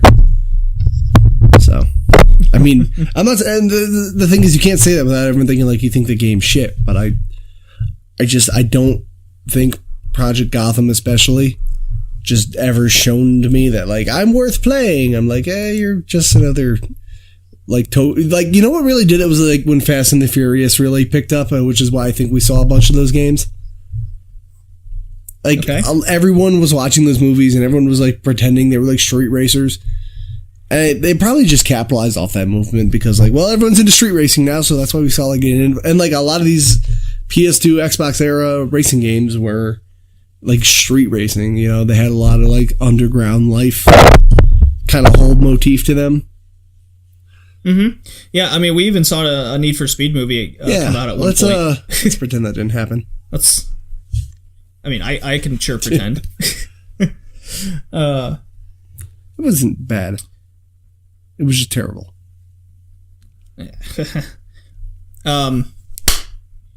Hey, you're I don't know whether you're typing or you're banging on the microphone. You've been doing that for quite some time now.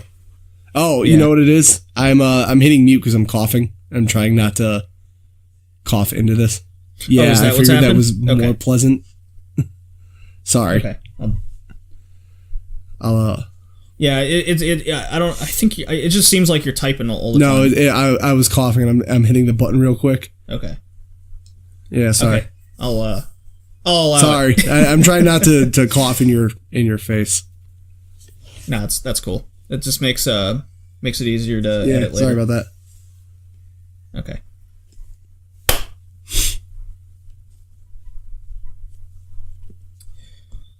Well, later on, something in the 90s was that came to be where there were your off-road racers, there was your Test Drive Off-Road, your Colin McRae Dirt Rally racing games. All of a sudden, we got hit with a bunch of off-road games. We had MotorStorm come out on the PS3 as a launch title. They've developed a lot of sort of pseudo sequels to it, whether it's like Arctic Revenge or whatever the hell it was called. Yeah. I don't know. Then you had the Dirt franchise come out, and I believe there was 3 sequels for that, 3 games for that, and that's a Colin McRae game. And we hadn't seen them since the 90s. PS1, I believe. So all of a sudden we got, and I'm more familiar with Dirt 2. A lot of people are probably more familiar with Dirt 3, and that was the last one. What is your opinion on the Dirt 3? franchise? No, they had Dirt Showdown. Yeah. Oh, they did? Okay, so there's 4 of them. I do like I mostly dabbled around with Dirt 3 a lot. That is... See, I played Dirt 3 before I played Sega Rally, which is what really skews my opinion, but like, that is a rally racer, mate. Like, there's colors, there's the environments there. You have like a crowd cheering you on as you pass them. There was a lot of Monster sponsorship, which I have a bias against because I might be addicted to those. But like, there was just color, and like, it was just an inviting, welcoming game. It felt more arcadey. Well, you did have to take your turns properly to really make sure you didn't crash and flip. It just felt solid. Like that felt like they finally got a rally game. I can't speak. Rally racing game right. My first dive into the whole rally was Colin McRae Rally, and I never truly got into the franchise. So when Dirt came out, I just said to myself, you know what? I've played Colin McRae games. I'm not going to get this one. And I was more into what was out at the time, which was the Midnight Club. I had really gotten out of the simulation games of the 90s with Gran Turismo. I just wasn't feeling it anymore. I actually got MotorStorm when I got my PS3, and that game was a ton of fun. It always seemed like it was missing something, and that's a theme here with a lot of these games. We experienced it with Project Gotham. Seemed to be missing something. You couldn't put your finger on it. It just seemed bland. MotorStorm, cool concept. Cars exploding, just bursting out in a million pieces. What was wrong with it exactly? Well, who knows what exactly was wrong with it? It just didn't have enough.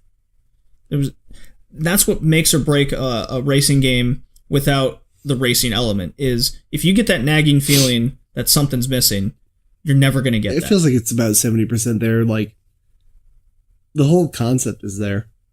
But like you said, just missing details to make it really shine. Yeah. Supposedly the sequel to that, the Arctic Storm Revenge Winter Blast, I don't know what it's called, supposedly fixes all that, brings in more elements, really takes away that nagging sense of, I need something else. I have that on PS2. How did that come out? MotorStorm came out on PS3, right? It did. and then they backported it to the PS2. That's weird. I was wondering how I had the Arctic one on PS2. Very odd. Okay, go Sony. The last two titles are Midnight Club and Burnout. Now, Midnight Club really embraced the street racing, where it was you're driving around a map of a town, and Need for Speed then copied them, where you essentially, I don't want to say it's RPG elements, but you're essentially going to these gangs, these street racing gangs, and you basically you're trying to build up your reputation. You beat them in a race, you move on. A lot of fun. You race around different cities. You race the different cars. It's hard as balls at times because if you make a single mistake, you lose. So it really makes you need to strive for perfection during a race. See, this is where I feel like the peak, like I said before, where Fast and Furious showing up, especially like Tokyo Drift times. Because just looking at this game, I immediately think Tokyo Drift. Unless I'm crazy. No. The Fast and Furious movie franchise had heavy influence on the whole street racing, underground racing theme, and that's what everyone was into. I mean, I fell into it. I wasn't enamored by the movies, but I was definitely into the games. I must be the only person that never got into these movies. The first movie was cool, and then that was it. That was it for me. Yeah, I pretty much got my fix after that. But it was definitely enough for me to grasp some sort of curiosity of what a street racing game could be. And I think Midnight Club did that the best. At least it had the most appeal to me as a gamer. Now, Need for Speed Underground franchise definitely appealed to the vast majority. Yeah, there was a lot of customization options in that. Yeah, and that's what the main thing, and I know it sounds stupid, under car lights. That was the moment where I was like, I can make my car glow red under me. Sold. Really stupid thing to be excited about, but I was like, every car I own had like a red or green undertone to it. That's all I needed. Oh boy. Well, during the same time, there was another franchise, the Burnout franchise, that just went totally left field with everything. Well, that wasn't like, it had racing to it, but it had another gimmick. It did have another gimmick, and it's actually came from an arcade Explosions? franchise. It was, yes. And what Burnout did was they gave you a mode where you could literally just throw your car off a ramp, or there's a stack of cars at the end, just blow them up. Then there was a racing part of the game where your mechanics were boost. Your mechanics were drive on the other side of the road to get more boost. Be an asshole. Run other cars off the road to get points and more boost. Be an asshole for boost. And it had multiplayer elements, which this was the game my younger brother actually loved the most. He was never truly into racing until this game came out. And he played all of them. And he's not even a gamer, but he played the Burnout franchise. This is what did it for him. And the fact that this is what we talk about with games trying new things. This franchise did it. It embraced it, and it did it well. I don't think we see this anymore. It's I believe it's EA, actually. Which is weird, because they're the ones that normally play it safe above all. Like, if you think EA, I think, like, generic. But you couldn't have done this with, like, Need for Speed. You couldn't make Need for Speed explosions, you know? Okay. Let me make this clear. It is not EA. It is Criterion Games developed it, and Acclaim published it. But if you remember those later guys. on, EA picked it up, right? I want to say for Paradise. So. They did. Maybe. But that was like PS3 area. Maybe. But this is where I thought EA was involved. Criterion is actually involved with the development work on the current Need for Speed games.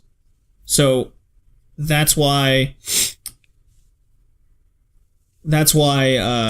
what's the word I'm looking for? That's why the things seem similar with the gameplay, the engine, and I believe Criterion is owned by EA. If I'm I not know mistaken. nowadays they are. I think the first one they did was Need for Speed, the Hot Pursuit reboot on PS3 and 360. Yeah, they tried to bring it back, and it just didn't. It didn't work out. They did. It's weird they did Most Wanted twice on 360, and they rebooted it. They sure did. they rebooted it, and they both have like Most Wanted as a name. I'm like, oh, that's weird. Don't do that. Well, here's the thing: Need for Speed suffered from oversaturation. It really did. They came out with way too many games. Underground, Most Wanted, Underground 2, Most Nitro. Wanted 2. They just kept it coming. Nitro. They just didn't stop. While in the 90s, it was more sparse. It let you dive into their game because these racing games just got too deep or they got too repetitive.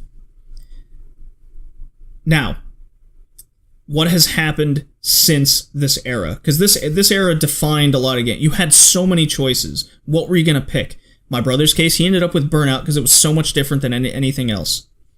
Some people went with Dirt because it was the rally game. It was the rally game race that we all wanted. If you're into rally, Need for Speed was popular because it was pink. You're driving for pink slips. It's that underground thing. I went into Midnight Club because it was more cartoon. It seemed a bit cartoony, more laid back. The customization wasn't intense. You just get a new car. It's better. Good for you. It was a lot more simpler, and that's what appealed to me. See, I like that. And I like the thing about Burnout and that, like, compared to Need for Speed, Need for Speed got so set on, like, the racing, but, like, they didn't really make a new gimmick to it. It'd be like, oh, this one has cops. This one's speed, nitro, man. Like, Burnout took the opposite approach. While it was about speed, it was about chaos at the same time, which was something, it was something that the whole genre needed. It's like, what else can we do with cars but race them and make them fight each other? We're going to do both. Okay, enough angel dust, Jim.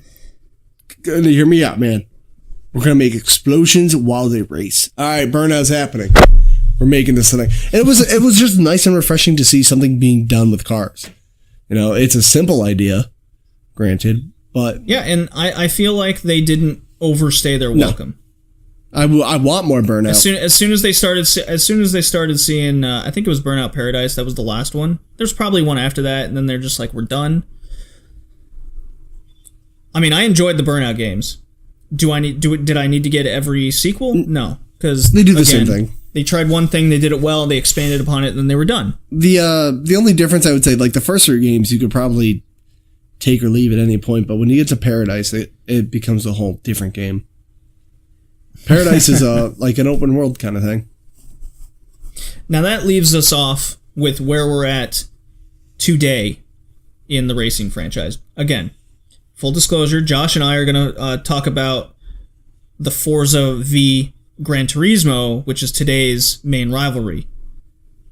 And that's what's holding the market together. / Mario Kart. Now you can... Well, Mario Kart's a kart combat. That's not in the same category. True.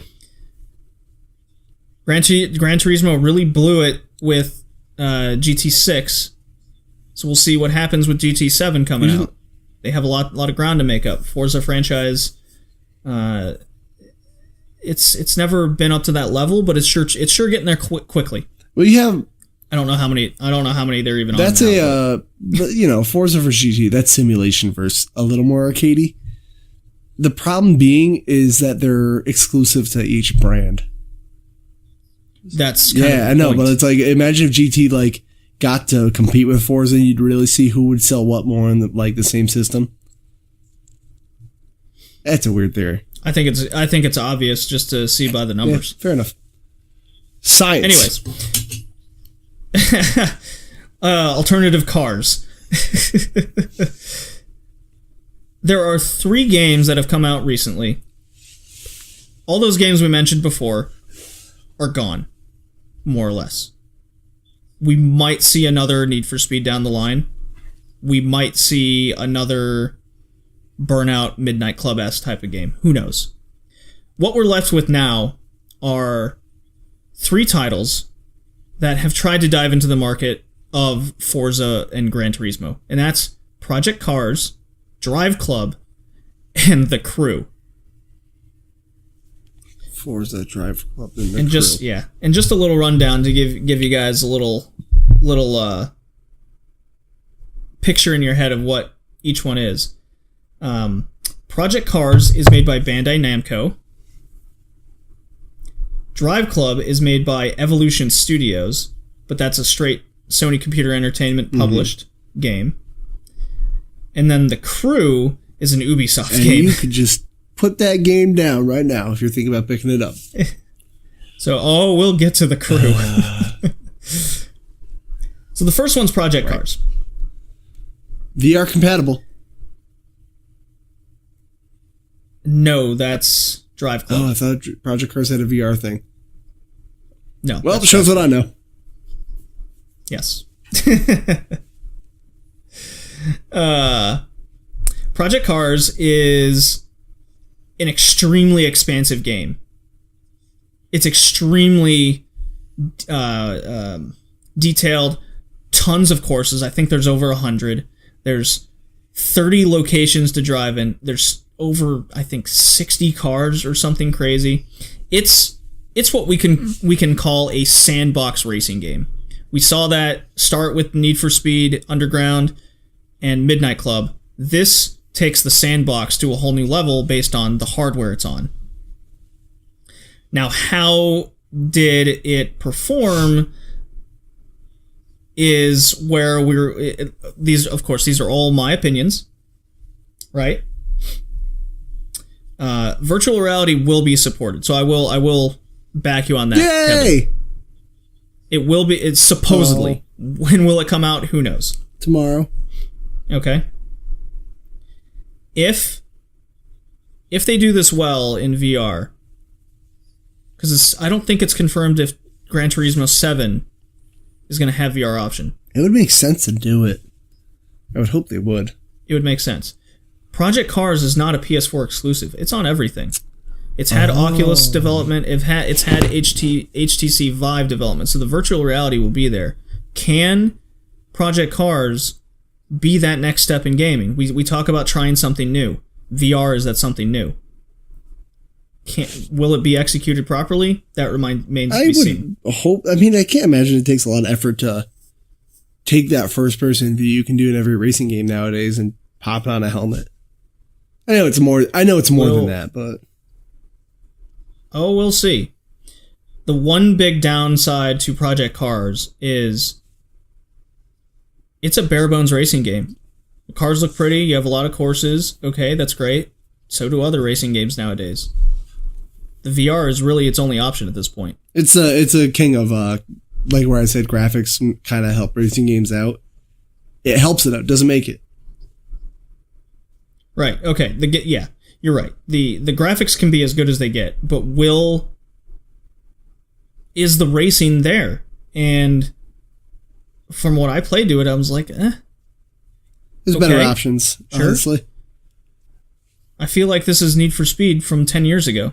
I don't think any of these three, I guess you can call them the modern racing games because they're current gen. Nothing has blown my mind yet. There's no racing game that's really been like, yeah, I want to play that real bad. You know, in Project Cars, I saw a couple demos of it. I was just like, nah, generic looking. Pass. Again, we'll get to. I'm trying not to jump. we'll get to I'm trying not to jump. A racing game that you can just put down. So the next one's Drive Club. A lot of people were saying Drive Club could be the next big racing title. However, the release was a hot mess. Broken. It was super broken. The online just didn't there. The AI is fuck all terrible. I think they still have issues to this day. And it's been out for like a year or two. It wouldn't shock me. I mean, the whole point of this game is basically you're joining a club of some kind, and you have to make your club earn fame and experience. So it's really got that kind of Midnight Club aspect to it. Again, this is taking old ideas and doing nothing new with them, just putting a modern graphic spin on it. What Drive Club did is they actually did have a VR game come out, and it doesn't seem like they made it very well, because I've tried the VR version, and it is sickening. Not good then? No, it is not. They're still working on it. Everything needs VR. This game suffered from a crazy amount of DLC. The prices were horrible. The season pass, you had to have a season pass as well. And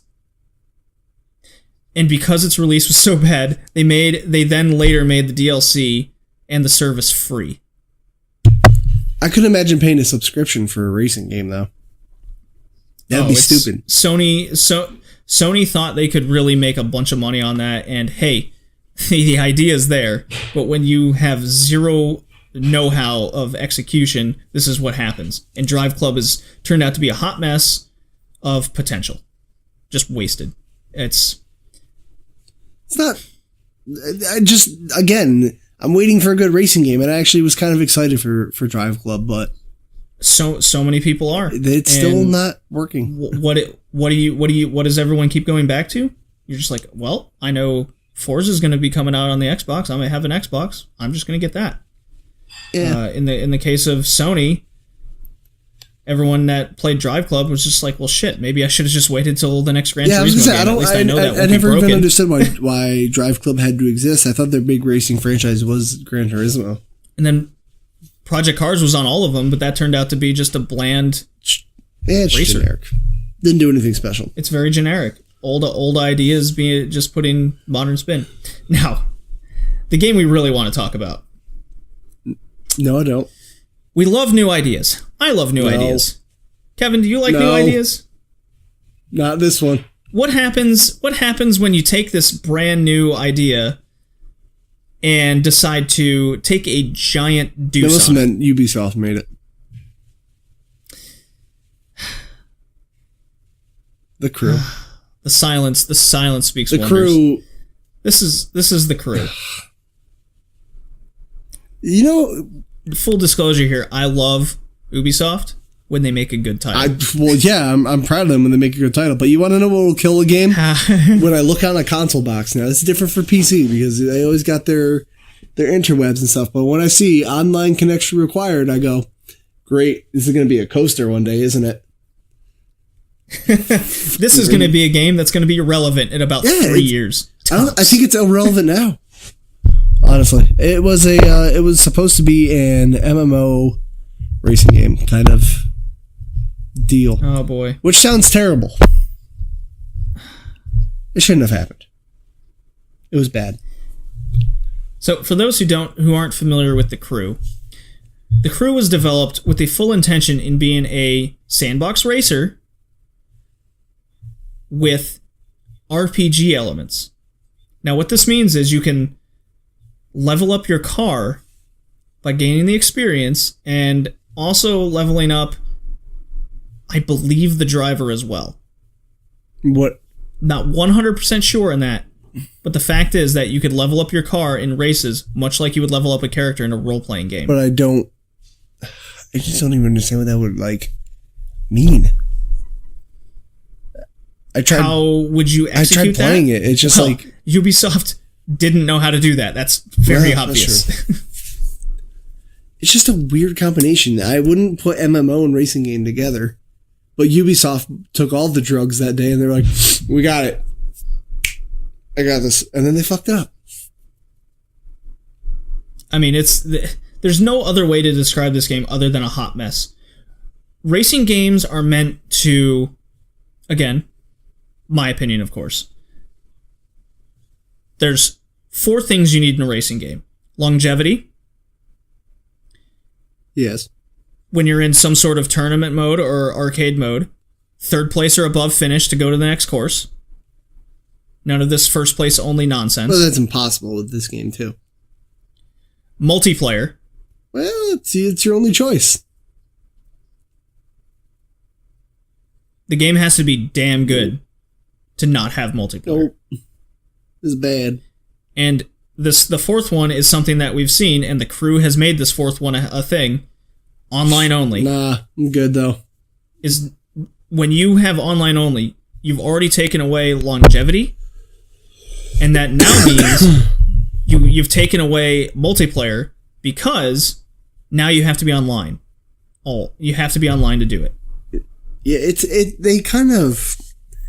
I guess when I picked this game up for the first time, I was automatically put off by the online only. So maybe I had a bias, but nothing was more frustrating than the day I brought it home and I couldn't play it because PSN was down.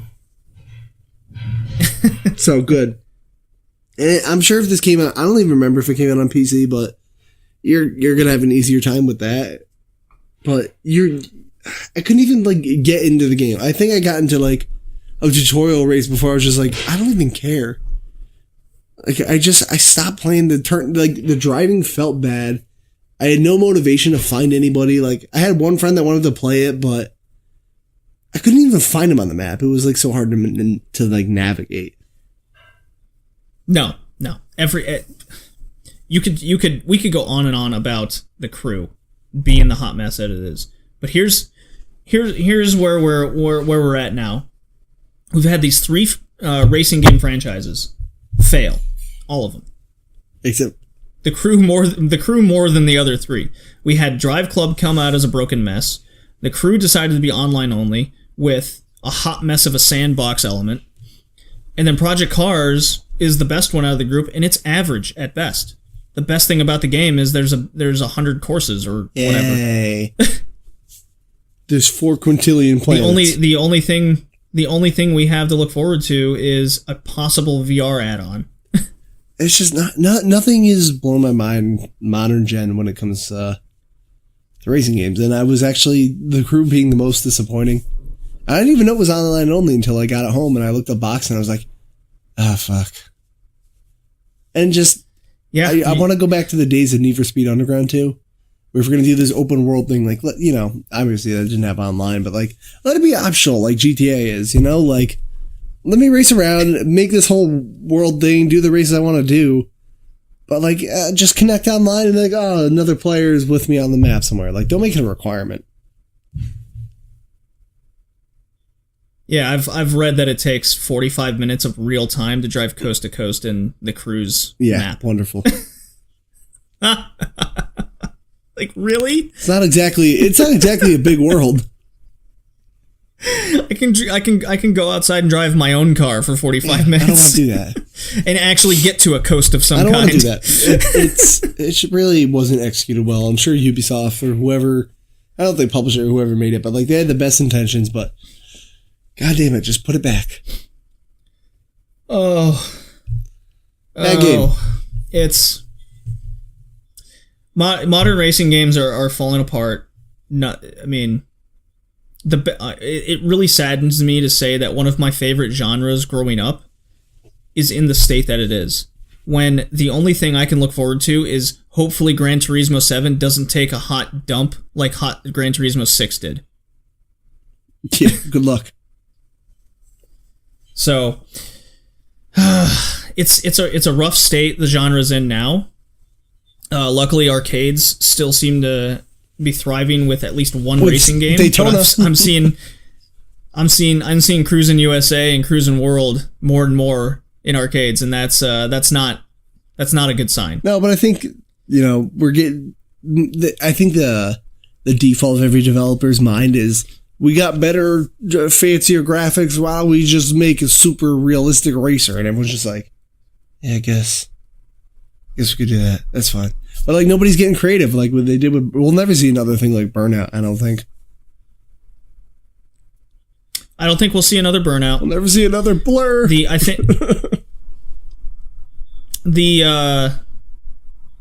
might see another rally racer at some point down the line. In fact, I think one just came out, but naturally it's not going to sell very well. I think it was Dirt, wasn't it? Wasn't there a Dirt? I don't know. The fact of the matter is that until we see that next Forza, until we see that next GT7, there's nothing. The market's absent. That's all you can do, man. You just hope. maybe somebody comes out of the woodwork, makes a better game.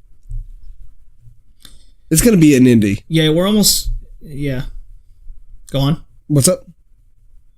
I was going to say, it's going to be an indie developer that's going to make them... It's going to be Fast Racing Neo guys, if anything. Well, just going to the car combat, that's the only thing that seems to have the longevity and people trying new things, because there's more things you can do with that. We saw Mod Nation Racers, one of my favorite games of all time on the PS3, take what essentially is Mario Kart and turn it up a notch. See, that was a weird thing to come out, because it was like, this should just be Little Big Planet Racing, and then they went, yeah, we should just make Little Big Planet Racing, and then they totally let Mod Nation Racers die. It was kind of a weird thing. I was like, why did you do that? The concept was there, but Mario Kart's still going strong, but that's it. It's Mario Kart for now. Yeah, combat racing is a thing of the 90s. That's for sure. Hopefully it comes back, and that'll definitely be another theme one of these days, for sure. Yeah. Well, hopefully somebody makes a good racing game that isn't like cartoony and like. I really just want another Blur, and I know I'm fanboying about it, but like just like the hybrid of like real cars plus explosions. That's what I want. If there would be another game remade along those lines, another type of Blur wouldn't shock me. Even if the guys that made Burnout got onto Criterion. We'll see. It's a sad state. Again, don't go out and actually drift and street race. Yeah. Don't bet each other's pink slips to the cars. Please don't. Actually, it's a terrible idea. You'll lose your very expensive Honda Civic or whatever you're driving. I don't know. I drive a GTI. It's perfect for racing. It actually is. Not that I do Don't it, do though. that. It's very illegal. Yeah, and being an immigrant might not be the best idea. Well, you know. Potato, tomato. White? Right. It's the same thing. That's what walls are for. Well, okay, Kevin. Any parting words for yourself? Maybe a nice little selfless plug for follow you? Me. Maybe talk about photosynthesis. You can photosynthesize me on VidMe, on YouTube, on Twitter, all console Kev. You could buy a copy of Blur at your local retro store for around $20 to $30 and play it. Seriously, play Blur. Do it. Well, you haven't convinced me quite yet. I'm doing a video on Blur for you. All right. Well, that does it for our conversation. We're going to take a break, and Josh and I are going to talk about the state of Forza and Gran Turismo, and that'll finish it up. Thank you, Kevin, for joining. You're welcome. It was great. We have our next theme picked out, and it was Josh's pick. Maybe I'll reveal it now. Dun, dun, dun. It is actually going to be iconic RPGs. So, what qualifies as an iconic RPG? It's a franchise that has been around for a long time, developed rivalries amongst gamers.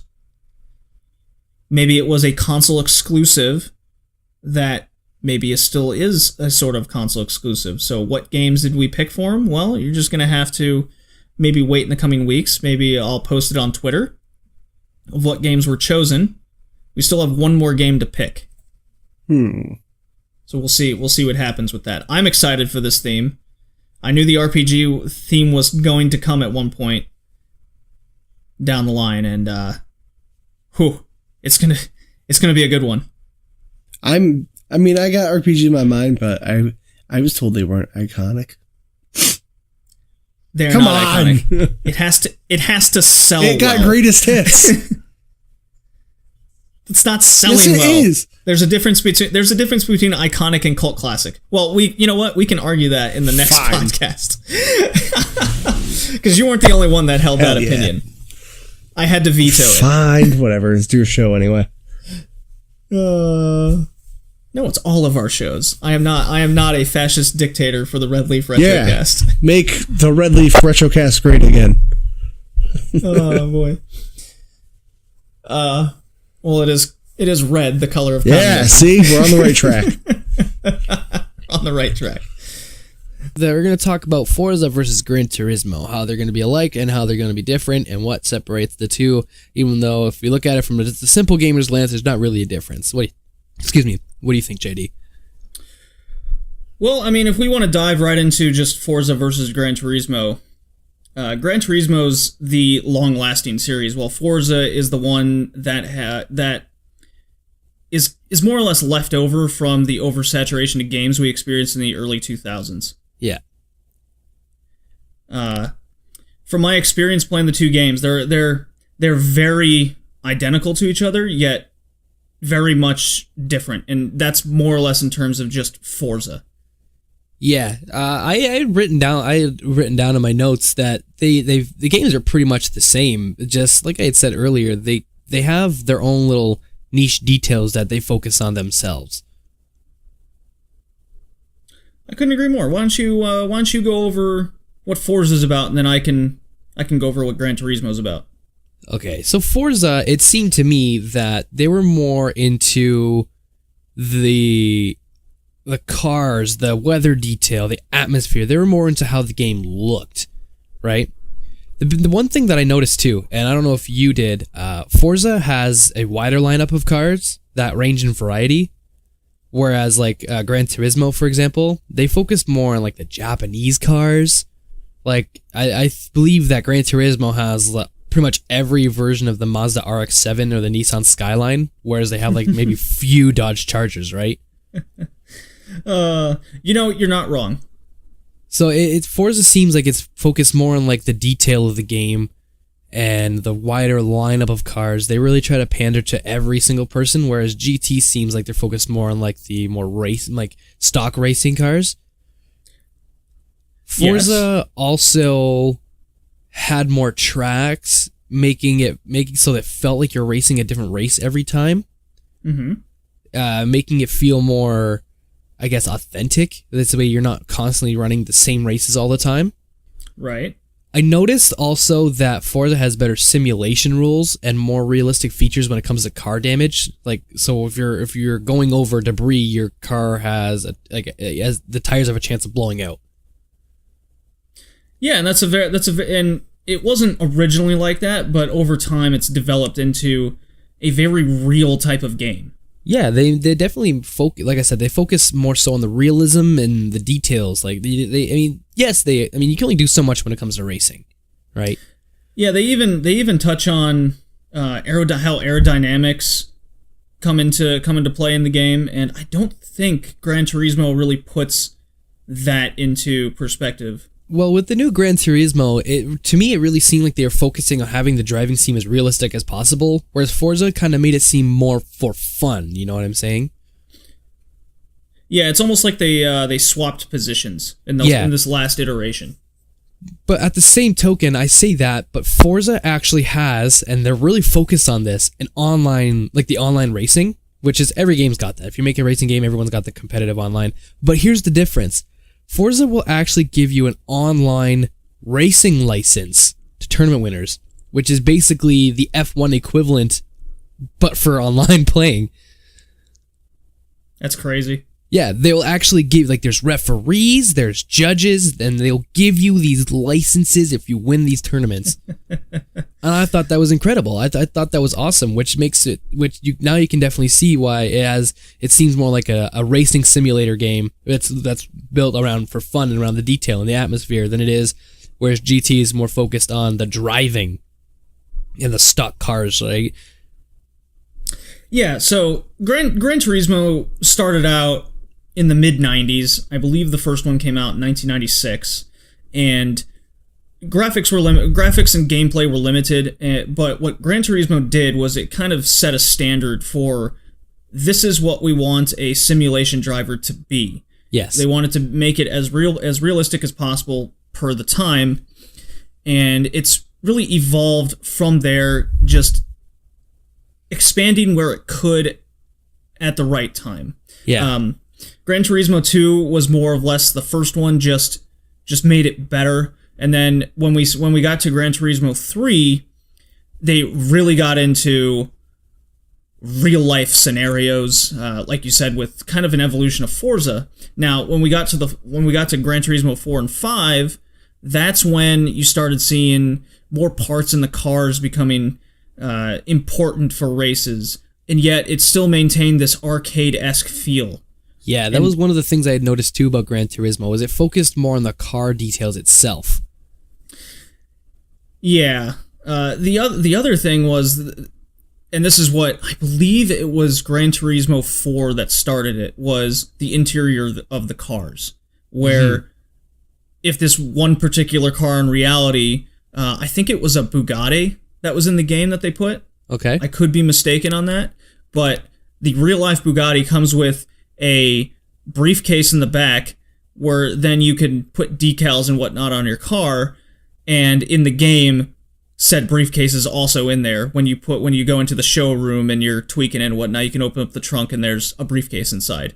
Oh, cool. So they were putting things like that in the game, and that was very much the appeal. The other part is, as arcade feel as it tries to be, in the 6th iteration, it didn't do well, because it tried to get it took away that fun aspect, because I played the hell out of Gran Turismo 5, personally. It was a ton of fun. The concept of earning your cars was still there, and as you said, it tends to focus more on a Japanese car and how many iterations of that car. What I gather from it is Forza, as you said, is more wide-based.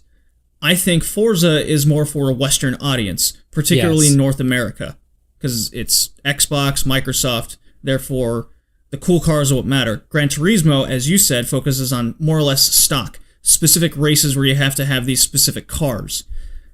It's more for the racing fan as opposed to a driving fan. Yes, which is actually something we're going to get into at a later game. Ooh. So it's really interesting to see how these two games are basically the big behemoths left. There's not really there is, you know what? Not really. There is no competition right now between these two titles. I mean, if you want to get two franchises. Technical, the closest thing they have to these would be Mario Kart, or even there's a new Batman driving game, which looks stupid in my opinion. There's a Batman driving game? I think there is a Batman driving game. I thought I seen something, but I can't quite remember. Either way, it looked stupid. But Mario Kart is the closest thing we have, but that's for another time. Yeah, Mario Kart's in a category of itself. Yeah. It's that combat kart racer that those are always going to come and go. We don't see them as often as we did in the mid 90s, that's for sure. No. But what would you say you prefer? Do you prefer the stock racer arcade style with a little bit of simulation, or do you go the complete 180 on it with Forza? Okay, so to be brutally honest, I actually don't really like or play driving games, racing games, only because I feel they're all the same regardless of how many tracks you have, how many cars you have, all this and that. And I feel everything's the same, so I don't feel a change in the gameplay, so I don't really play them often. However, playing these two, I really enjoyed the fact that Forza, it focused on, like I said, the details of the game, and while still trying to focus on being a racing simulator and being focused on the online aspect of giving you the license. I thought that was interesting. Gran Turismo, I could see, if I were to get into a racing game, I would probably get into Gran Turismo because, like you said, it focuses more on the racing and the actual race cars, right? The other cool thing that I just want to point this out really quickly, I found this out because I never played in the other Gran Turismo games. Gran Turismo has fewer tracks than Forza. That's just by a long shot. By a long shot. However, they have more real tracks, and they also have tracks that they have from the PlayStation 1 when they first came out. They just revamped them. So this still makes it feel real while you're playing on these real tracks, such as there was, Brands Hatch, which was once an F1 track, now home to touring car races and F3 championships. And pardon me, because this is in German, Nürburgring Nordschleife, which is a test. Nürburgring Nordschleife. Yeah, which is the test track for the World Auto Company. So they have those in there in Gran Turismo. Well, also Nürburgring is a famous Formula One track. Exactly. So they have these real tracks, but while they still have their fantasy tracks from PlayStation 1 and the ones that they came out with this one. So if I were to go for a racing game, I would want to have it feel most real. I would give this one to Gran Turismo. And it's the longer franchise, so you know which. It's almost like it's a proven franchise. Even when Gran Turismo 6 came out, you're thinking to yourself, it's definitely not as good as the others, but it's still in my opinion the best racing game on the market today. But again, if you're into, I want to drive these fancy cars on a course, and Forza, hands down. You want a better online experience, well then Xbox and Forza is the way to go. I'll always back up, as much as I don't like Xbox and what they represent and what games they put out. If you're an online gamer, that it's Xbox all day. Xbox or PC, but PC is a totally different monster. We don't dive into that unless there's a specific game we want to touch. Yeah. So yeah, definitely hands down. And regardless of longevity, right? I keep saying GT. Gran Turismo has been a longer lasting series. It's the fact that they focus on the more realistic sense. They make it feel more like it's an actual, like you're actually driving these cars. If they were to come out with a VR for this, they allow VR compatibility. And let's say they gave you the steering wheel, right? Like, you know, like old the old setup with the steering wheel and the pedals right next to the steering wheel for the old classic racing games. Right. I can see them doing something like that to make it feel more realistic. Because, like I already said, they're already so focused on the super realism of the game itself. I don't know. I think that would be interesting. But if I were to choose between Forza and Gran Turismo, I gotta stop saying GT. Gran Turismo. GT's fine. So yeah, if I were to choose between the one of the two, I would say Gran Turismo. Only because if I were to be into racing games, I want it to be as realistic as possible. Well, there you go. I actually completely agree with you. A fun fact about Gran Turismo is it recently, as much as of last year, it's now the longest running exclusive PlayStation title. Really? Yeah. Wow, that's awesome. Yeah, past Twisted Metal. Nice. Yeah. Twisted Metal was fun too. I'm surprised. Actually, yeah, I'm surprised we didn't talk about that one. Oh, but then again, it's not a racing game, is it? No, it's it's car combat. Yeah, well, I mean, that's its own category. That's true. We're trying to touch on specific race, just a pure racing experience. Yes. No missiles and everything. Yeah, so like you said, no fighting. Everything's peaceful. The most, I mean, like we can bump and crash, but that's part of racing. Screw off. Yeah. I can't think of anything else for Forza vs. Gran Turismo. I had quite a good amount of notes for that. What do you have? You have anything left to say? No, not at all. I say, you know what? Let's well, okay, Josh. This was a great theme and topic. I can't believe how I hope I've sold you on racing games just a little bit more. I mean, not so much the older racing games. The older racing games I could go on without, but the newer racing games, having touched on them, such as Forza, Gran Turismo, and even going into the Need for Speed games like we had, those games were really fun to play. I wouldn't go out and get them myself, but I could definitely see myself playing some of them later on. Well, the good thing about racing games is they depreciate in price so fast. Yeah, they're thankfully, and I'll give them this, they're not like your Call of Duty games where they come out with a new one every freaking year. Right? I mean, compared to the only era you could say they came out every year was just because there was so many different franchises out in the early 2000s. Yeah. It wasn't the same franchise pumping out a game every year. It was different companies pumping out a game every year. Exactly. So that's why I'm happy that they don't have, otherwise we'd be at, Gran Turismo 30? They release one every year. One thing we didn't mention was Gran Turismo 6 came out, so did Forza 6, and Gran Turismo had a 10-year head start. So what do you think that's saying about Forza? Yeah, so No, both games definitely. I think that's what's kept Gran Turismo fresh all these years. Is they don't pump it out. Yeah, exactly. It's much like what Mario does. It's one per console. You're done. Forget it. You might get a second. Yeah. So I can see myself getting into some racing games later on. I don't know. We'll have to see what the future holds. Well, what the future does in fact hold is, as I mentioned with Kevin earlier, is iconic RPGs is our next theme, picked by you, Josh. Yeah, oh man, these games bring me back, dude. Oh yeah, they definitely bring me back. I hope I have informed you by that next topic over other franchises you probably wouldn't have delved into. Yeah, so I mean, I've already had to veto a couple titles you and Kevin were trying to choose. Yeah, god damn it, how dare you! But that will also bring up a good topic over what's considered iconic. Yeah, so I mean, it'll be definitely fun to listen to the three of us, and that's right, three of us. It'll be the first time there'll be more than two people on a podcast.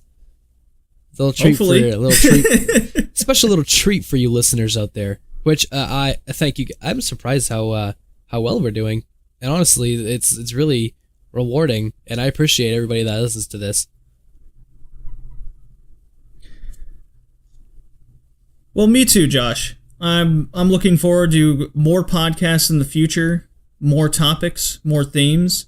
Maybe, hopefully, over time, we start getting into our own groove and coming up with our own little system instead of just listening to other podcasts and unknowingly taking things from them. You know what I mean? I do. But I mean, in all fairness, I actually don't really listen to any podcasts. The only one I've listened to is ours. Because it's that good. It's that good. We are the Red Leaf Retrocast, the premier leader in Canadian retro gaming podcasts. It is the only place where you can get the red and leaves in a single Retrocast. All right, let's get that music to take us out. All right.